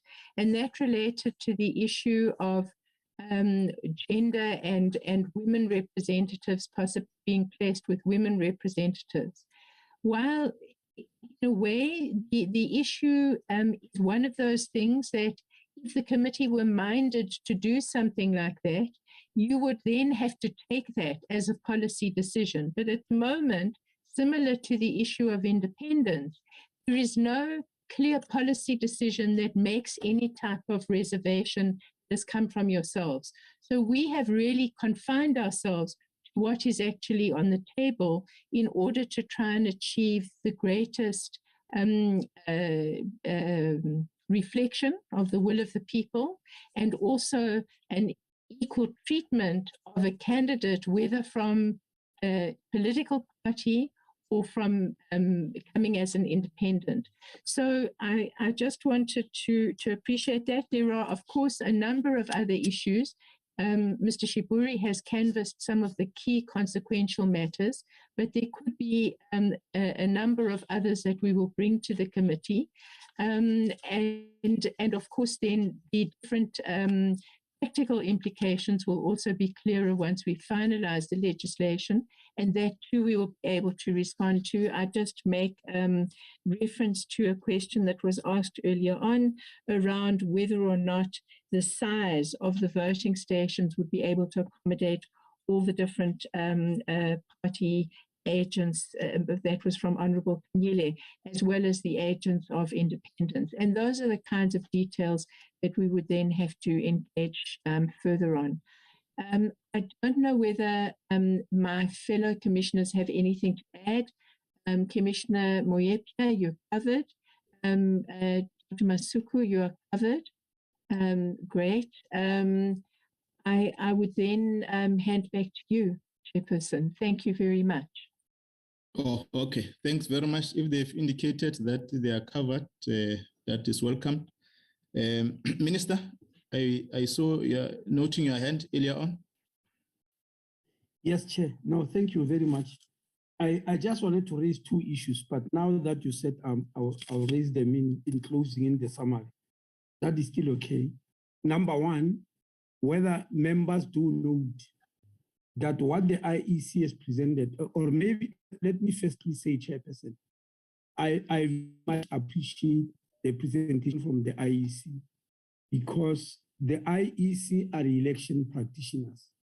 Whatever we have thought out of consideration in trying to give leadership to the country, in trying to get a senior counsel, for instance, to advise us, whatever that is, it cannot match the practical experience of the IEC. In other words, the people who practically put the election on the ground. We are like architects. We draw a plan, but the builder will tell you that, no, this plan cannot fit on this ground. Forget about it. In my understanding, that is what the IEC is doing. And taking our plan and looking at its practicality and applicability and telling us where we need to maneuver. So the first thing I want to mention in that regard is that whether the committee is aware then that they are proposing that we drop the three methods. I mean the three.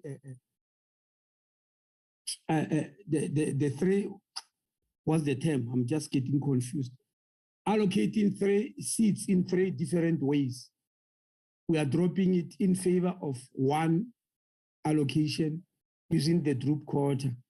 For that reason, then, the proposal I made earlier that we need to support independent candidates by replacing a seat of an independent candidate with the other, it then falls off. But also what Honorable Ruos and also Honorable Pile have said has got merit, and I really like the way Honorable Ruos has put it.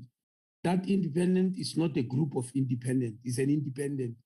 So if we are following this method, then the political party has got the right to take us to court and say I was next in line to win the seat, and it was taken from me and be given to an independent.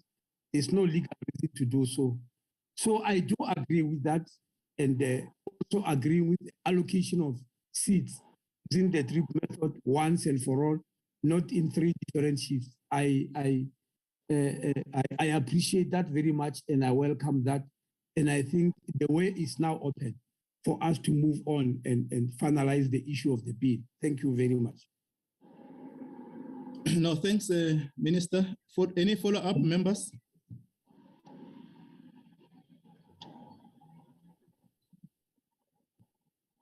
Okay.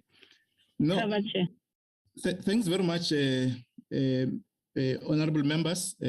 I'm sure the parliamentary legal service, Mr. Njikela and the colleagues, you have noted the comment responses of IEC and the Department of Home Affairs, and will obviously interact with the parliamentary legal service to get their responses in terms of the issues that they've raised, they've impressed on, and that they've left to the Home Affairs and the IEC. Will interface with that, Mr. Matonsi. But I wanted to just for noting that Mr. Njikela, have you noted some of the issues that have been raised without responding, so that we are able to schedule for comments for the committee. Mr. Njikela?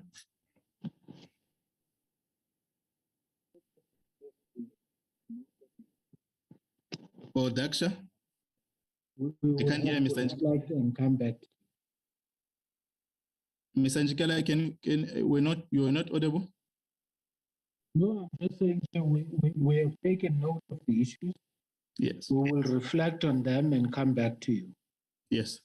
No, thanks. I just wanted that noting. Thanks very much, Parliamentary Legal Service. Thank you very much, Minister and the IEC. And I think, Minister, your comments, the last comments, will interface with them when we deliberate. Members were noting some of the issues that arise. And I think we must appreciate the IEC.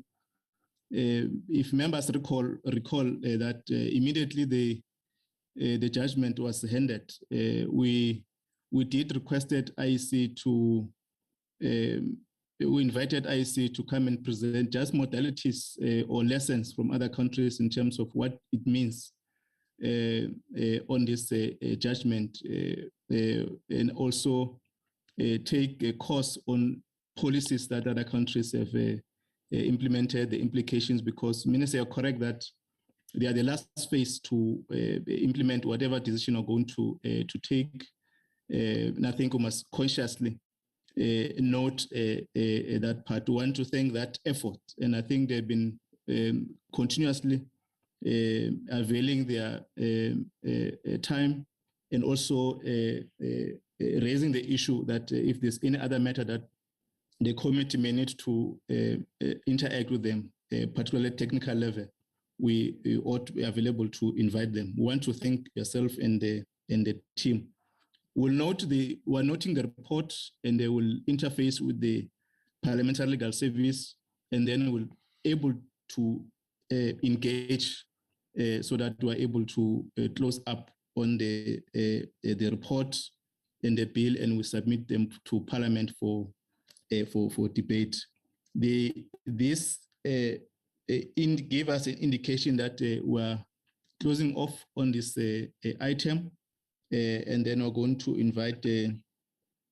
I think it's fair enough, Mr. Matonsi, to close up this item on this note. We'll then invite Mr. Salmon. I think we've outlined the process on how we're going to interface with the bill since we've started with these responses. So we can re-emphasize that point. Our commitment is that we must finish this task that the Constitutional Court has directed us to do. Mr. Matonsi will invite Mr. Salmon, and then we'll get in the last item of the minister as we've requested for him to clarify 2 or 3 things in relation to the issues that are current. If members of the commission or they want to be released, they are allowed to stay or to be released from the meeting. Mr. Salmon.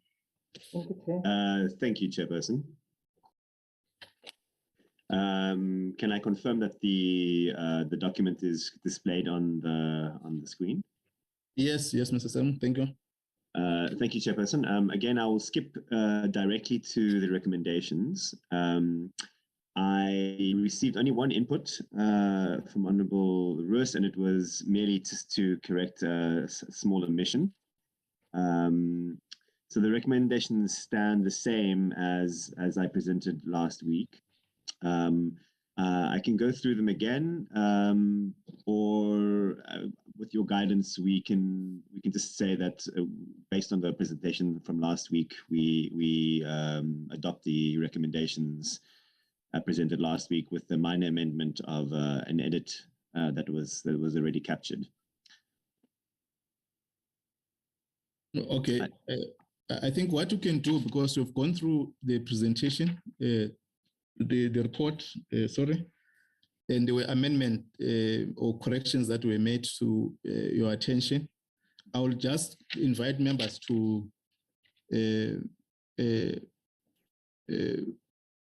if there are any other issues, and then we move for the adoption and seconder.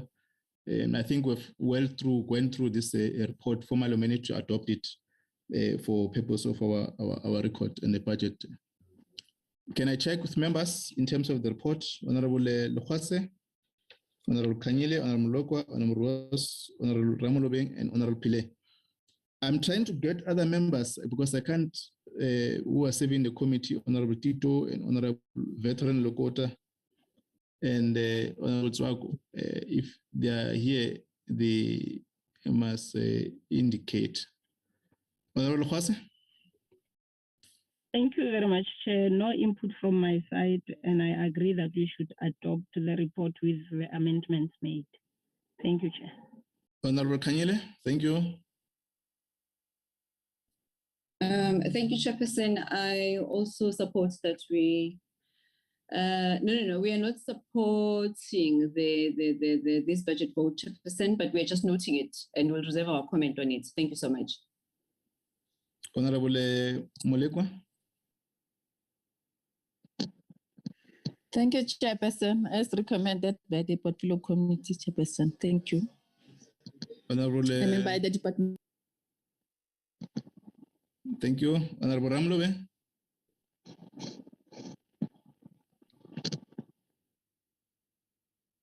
Thank you. Honorable Ruas. Thank you, Chairperson. I'm largely covered by Honorable Kanyile. But just a comment on this, Chair, a lot of these recommendations were in the last year's report. And I understand that some of these things are multi-year, but I really think, Chair, that we need to get to a point next year when we look at this again, that we go back to previous recommendations and really interrogate, if they haven't been complied with, why that has happened, especially ones that should really be able to be completed and sorted out within a year. Thank you, Chair. Honorable Pile. Thank you, Chair. I support Honorable Lekwase and move for us to adopt the report. Thank you. Noted. Can I second that to the move of adoption? Honorable Lekwase has moved for adoption. And I second the Chair. Okay. I take Honorable Kanyile, you are not subscribing to the adoption of the report. Thanks very much. The report has been read. We've read it last week. We've now adopted it with all the issues that were raised. It reflects the the report that was presented by Home Affairs, IEC, and Government Print Works, and both on the progress that has been made, the challenges that have been highlighted, and the commitment of the Portfolio Committee with all the Home Affairs, IEC, and the Government Works that will be working on. Thanks very much. The report is adopted. And now we're going to invite Minister on the issue that we have raised to brief the committee on the work that, in particular, to the issues that we've raised. Minister Mtsoaledi.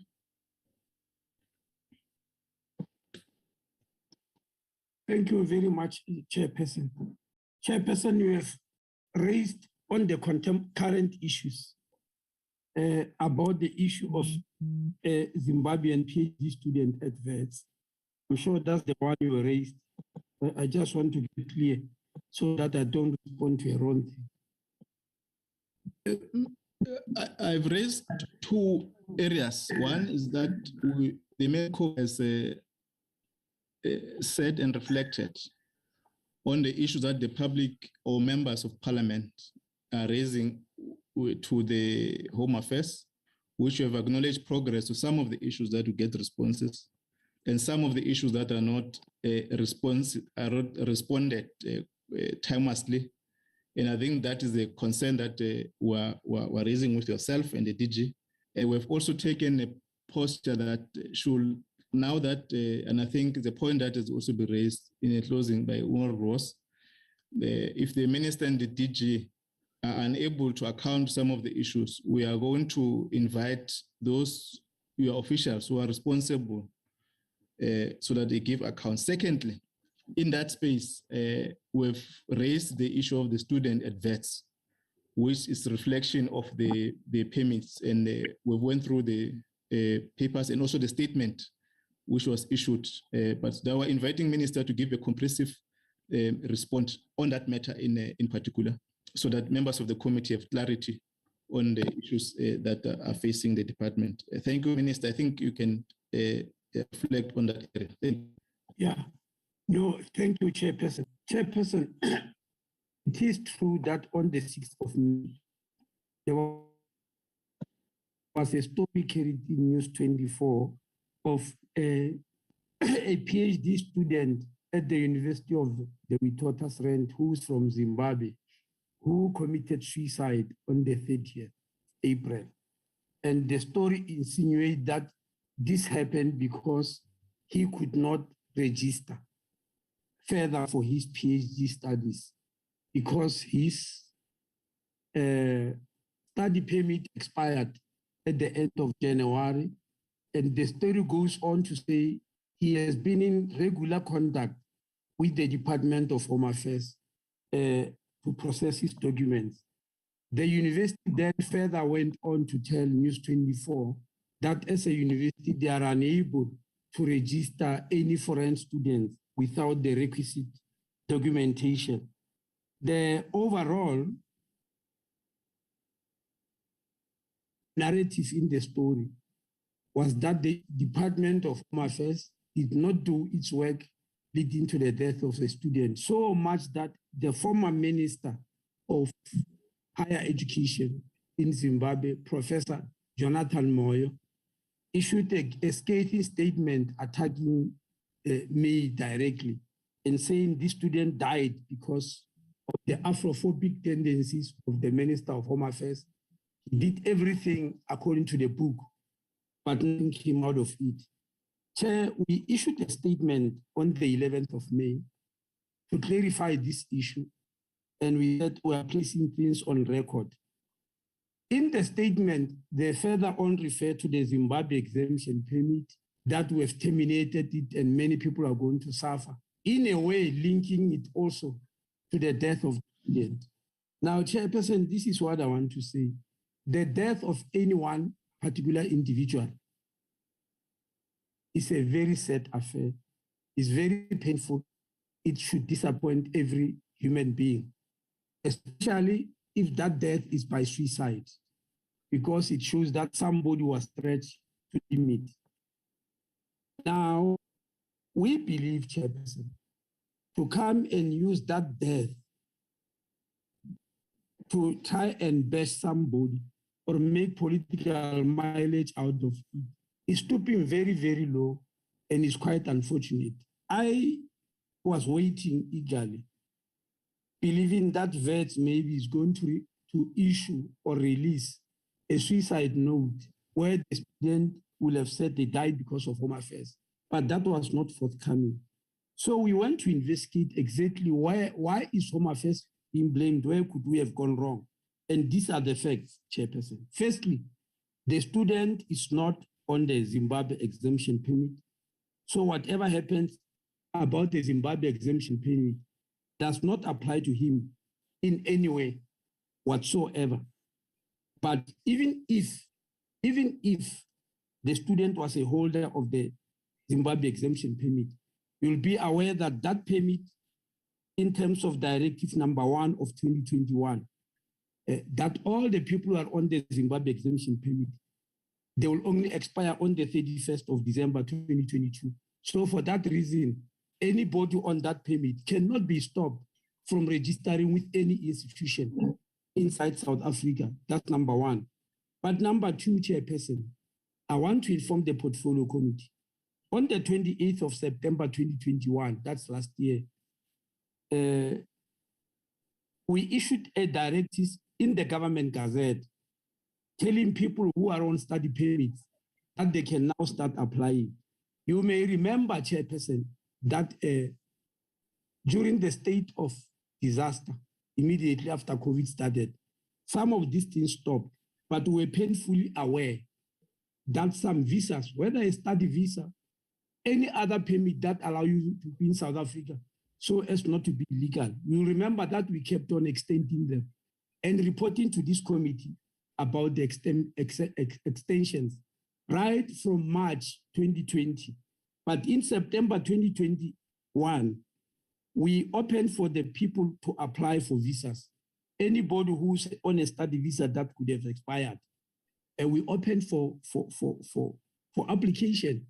That was in September. Now, in January, the visa of this student expires. We don't know why from September he was not applying. But that expiry, Chairperson, could not have led to him not registering for the simple reason that it was still under the extension. It was still valid. I then phoned VET to ask them, when did you open for registration? They said in March. Chairperson, in March, this student permit was still valid. There was no reason for him to be in regular contact with the Department of Home Affairs for the purpose of registration. He never needed us in any way. So VET then tells me that no, because he's a senior student, they extended his registration up to May, that he could even register in May. But then they were not able to answer. Why did he not register in March? Why do they have to make an extension when he has got valid documents, which are valid in terms of the law?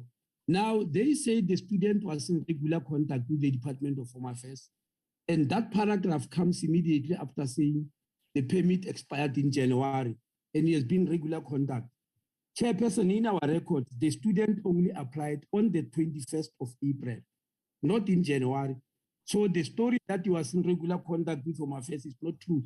The first application for him to renew a permit, which according to him expired on the 30th of January, the application only arrived on the 21st of April. But I will believe maybe because he was aware that even if legally it expires on the 31st of January, it was still valid in terms of extension from Home Affairs. I believe he knew that. So if he knew that, why wouldn't then he use it to register? So the application we received on the 21st of April, meaning it was long after the expiry, even though the expiry was extended. Remember, the state of disaster was lifted on the 4th of April, meaning any other document that was issued or any other directive, rather, that was issued under the state of disaster fell off. but still he waited until the 21st of April, which is about 3 weeks later. Now, when you apply after your documents have long expired, you have got to apply what is called a letter of good cause to give reason why you did not apply on time. So on the 21st of April, when the student applied, he was looking for that letter of good cause. There is a form 17 which is given to you to fill in for that letter of good cause, which was given to him. But that 9 days later, he then committed suicide, even before anybody could respond to anything. Now, Chair, as far as Home Affairs is concerned, we condemn the insinuation that this tragic death of the said students can be laid at the door of Home Affairs. We reject Chairperson with contempt, with the contempt it deserves. And we believe the university owes an explanation to the public what could have happened to cause this tragic death. We are not saying they are responsible, but we are saying because the student was under their care, they are in a best position to know. And we believe shifting the blame to the Department of Home Affairs is very unhelpful and is something that we can't accept. Thank you, Chairperson. Thanks very much for that responses. I will invite members also to comment so that we close up on the matter. But as a process, Minister, what we'll do, as you know that we are dealing with also immigration issues, we'll attempt to schedule a session so that the department give account on the progress in terms of how we're responding to the immigration issues. And I can recall that you did also raise that you are interacting with the ministers who are responsible for home affairs issues in neighboring countries, just to interact with this question that the country is facing.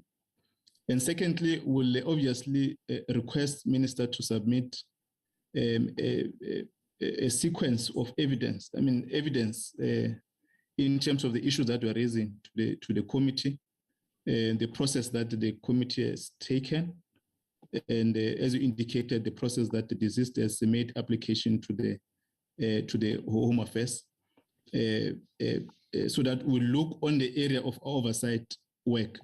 And the institution will deal with another process with yourself as the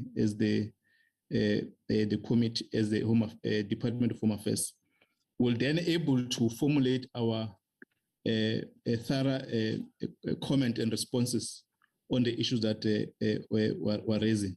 But we're fully aware that any issue that arises from conduct of our brothers and sisters, whether they are wrong or correct, in particular when they are at the outside the policy position of our government, the Department of Home Affairs receive negative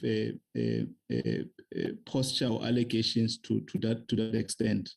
But we're cautious on this matter that we'll receive a full report and members will be circulated on this particular position. I will invite members to comment on this matter that the minister has raised. Then we close this item. Honorable Lokwase, Honorable Kanyile, Honorable Molekwa, Honorable Rose, Honorable Ramulebwen, and Honorable Pile. Honorable Lokwase. Thank you very much, Chair. And thank you, Minister, for the update. We've been reading about the issue of the student on the papers. And Chair, I think one must concur with your statement that we should have a session to discuss any other related issues. And Chair, I think you've given us a directive, or yes, you've given us a directive as to how to approach all these other issues, because it can't be that we single out an issue or we become reactionary on issues that are most of the time coming and we read about them in the newspapers. I think all other issues, like you mentioned, Chair, we'll have a session and have a chance to deliberate on them. Thank you, Chair. Thank you, Honorable Kwase. Honorable Kanyile. Thank you, Chairperson. We note the response from Minister, and we wish to express our sincere condolences to the family of the said student. And further to that, I think your proposal is guiding us on how we can actually move forward. In the meantime, we will wait for the report as directed by yourself. Thank you very much. Thank you, Honorable Moleko.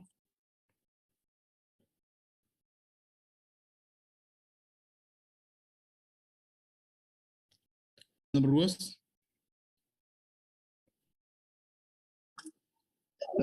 Thank you, Chair. Yes, I'd like to concur with Honourable Kanyile in terms of welcoming your proposed approach.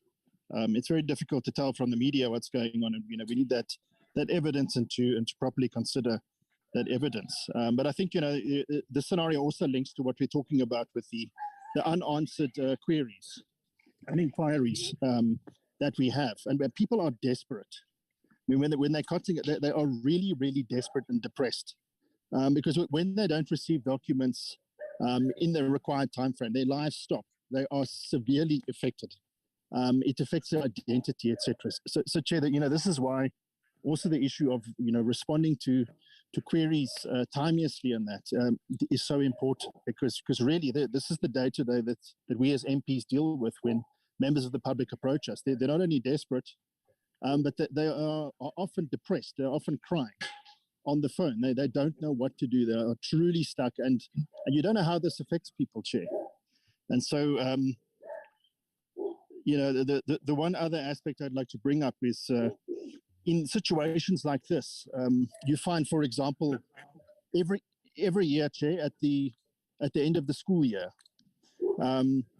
students are contacting you, learners, to say that their school has said that they have to have their birth certificate to get their result, or etc. When that's not necessarily the case. So, but the school doesn't know that. People often don't know that. And one of the things that's being implemented overseas is something called an e-verification system. And that is where you can go and you can type in an ID number or passport number through a system and determine either whether somebody is eligible to work or whether they are eligible to study, for example. And I really think that that's a serious, it's a recommendation to consider going forward. Is to introduce an e-verification system whereby for the person themselves, that they understand what their situation is, because students don't read a gazette, unfortunately, and often the gazette system is down. It's difficult to find it, etc. But if there was such an e-verification system, they would be able to self-verify and see, okay, my student visa is still valid, and that can be handled in the back end. So things like waivers and that can be programmed in the back end, that then in the front end you can see, this person can register, they are verified. So that's just a suggestion that I wanted to make for this kind of scenario and a lot of other scenarios like it. Thank you, Chair. Thank you. Thanks a lot. Honorable Ramulobe.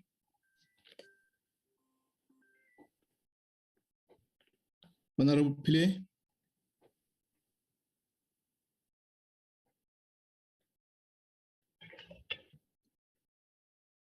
Honorable Pile. Thank you very much, Chair. No, I support your proposal, Chair, and I think that's how we should be proceeding. Thank you.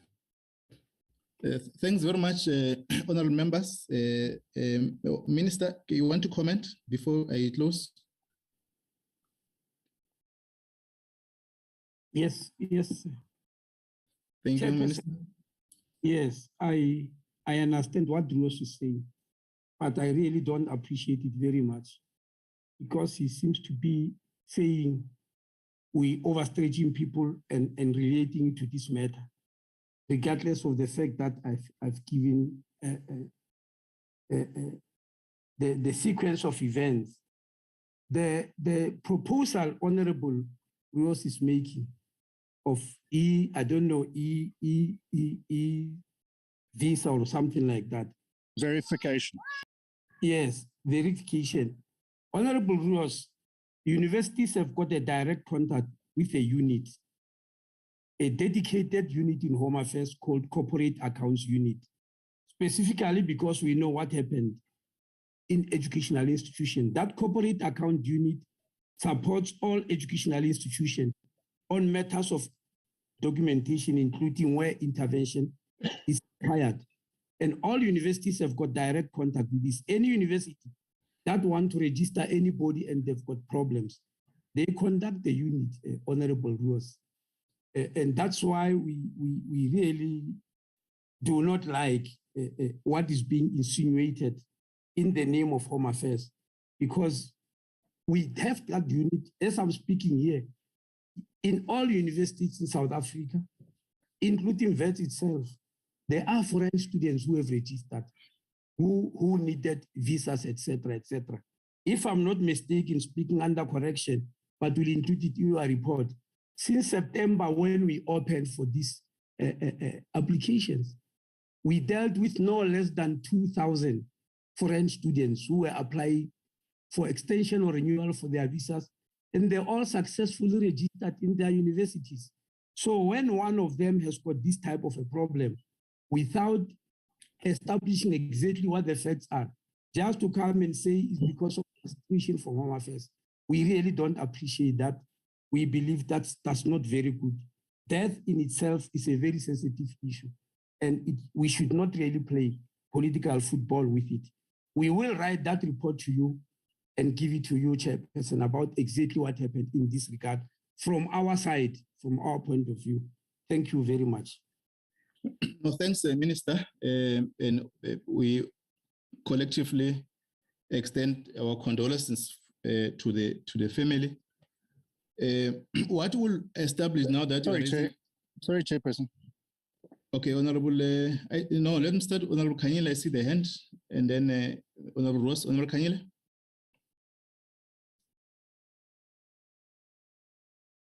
Chairperson, thank you so much. I heard you mentioning the issue about the responses that we may not be getting from the department sometimes. I thought it's an issue that we're going to deal with on its own after we have dealt with the Zimbabwean matter.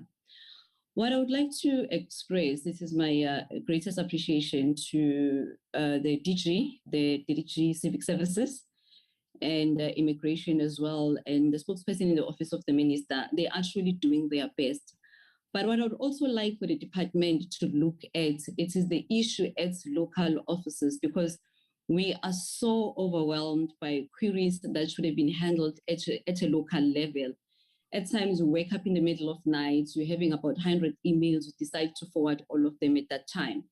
I think maybe what needs to happen, maybe the department needs to hold the relevant managers accountable, or provincial managers, before they can resolve the issues. Because now we are doing the work that should have been done at a local level, and some of the email trails proves that they have tried to send them emails, or at some point they were responding to them and stopped responding about 3 years ago. Then they come to us as a last resort.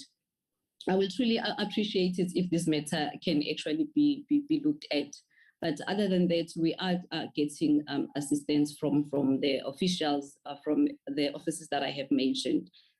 Thank you very much. Thank you, Honorable Kanyile. Honorable Ross. Thank you, Chairperson. Just with your indulgence, I think, apologies to the Minister, if it came across that that I was insinuating that in any way in this case, that suggestion or something else should have been done by Home Affairs in this case. I mean, it absolutely was not the intention. That recommendation was more on general issues where either persons or institutions don't necessarily know what specific regulations are, or don't know if somebody's got the correct status, etc., etc. So it was really just meant to be a general comment and a general input. It wasn't meant to be about the student adverts. So really, my apologies if it came across that way.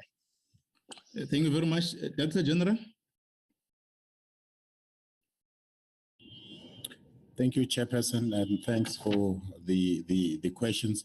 Maybe just in addition to the responses that the Minister provided, Chairperson, If you were to look at the number of students that applied, and it's a matter that we pay very close attention to, I'll give you an example of a UCT. These are the numbers that we have. There were more than 1,214 undergraduate students that applied for study visas, all of them processed on time. I'm referring to people that applied on time. Similarly, for postgrad, there were 1,816 students that applied, all of them processed on time. Now, coming specifically to vets, if you look at the data pre-COVID, they used to receive about 4,000 applications from all over. Now that number has dropped. The minister is correct. Last year alone, Minister, they received 2,200 applications on time. Of all those applications, Home Affairs was able to process all of them on time. Now, out of that number, 736 chairperson are students from Zimbabwe that were all processed on time. Now, I'm referring to those that would have applied on time. Now, a lot of these universities, as Minister has indicated, they've got what is referred to as an international office that liaises very closely with the corporate accounts unit within the department. And that's where all these numbers that I'm referring to are actually processed on time. I think definitely we'll then look at some of the issues if there's a need to look at. I think with regards to queries, Minister, Deputy Minister and Chairperson, yeah, now received a consolidated list from... okay, yeah, you can publish it, you can publish it. No, Mr. Matons.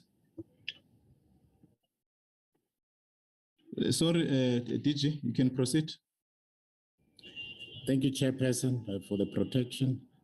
I was saying we have now received a consolidated list from Lering, who I think Honorable Roos and other honorable members have been sending through queries to.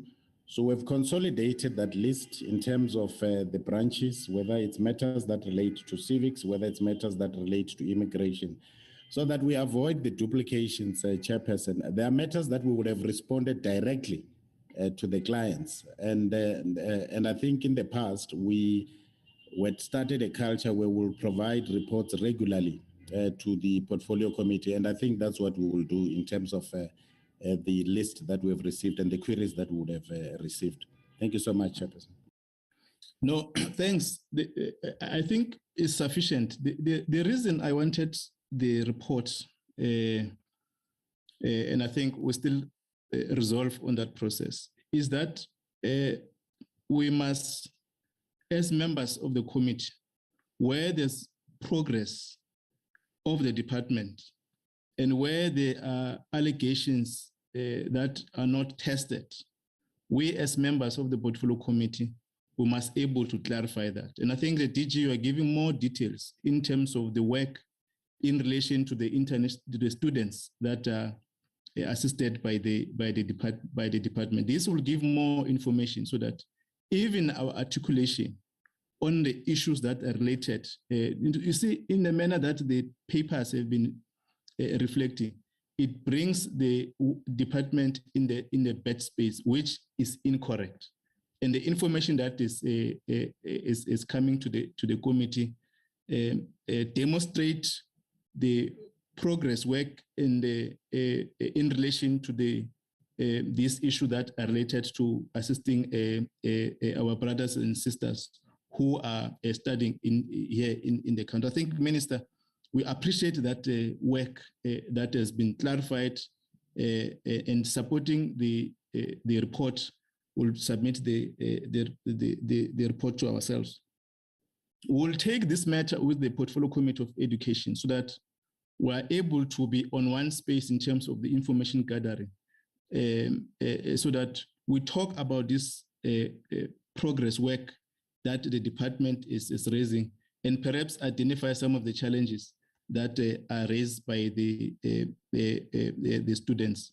And also on that matter with the vets, Mr. Matonzi, we must liaise with the Portfolio Committee of Education so that we're able to rebut any allegation that is apportioned to the Department of Home Affairs in relation to the account that the Minister and the DG are providing to ourselves.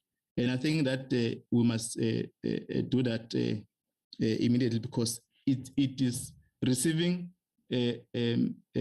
attention to our neighboring countries in relation to the misinformation that has been presented to the people. So I think we are noting this report, Minister, and the DG, and all your team in relation to all the issues.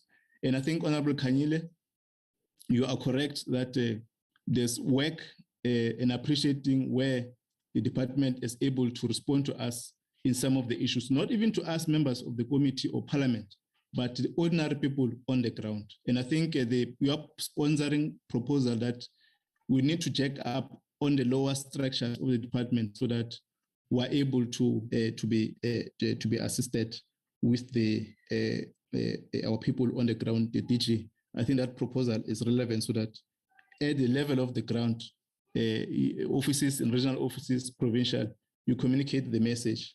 And those that are going to do good work, we must applaud at the level of our officials. Thanks very much, members. We're able to interface with the report of the responses of IEC and the response of the department, and also the response of the minister and your contributions, honorable members, on the issues that we're going to take. We'll then schedule, as all of us will agree, to interface in detail on the issue of the immigration, which the minister is doing. Let's communicate progress work, Minister. Let's continue to do that so that we're able to limit misdirected information. Is there any other matter, Mr. Matonsi, which I've left on outside the items that we've closed? No, Chairperson, there's no other matter.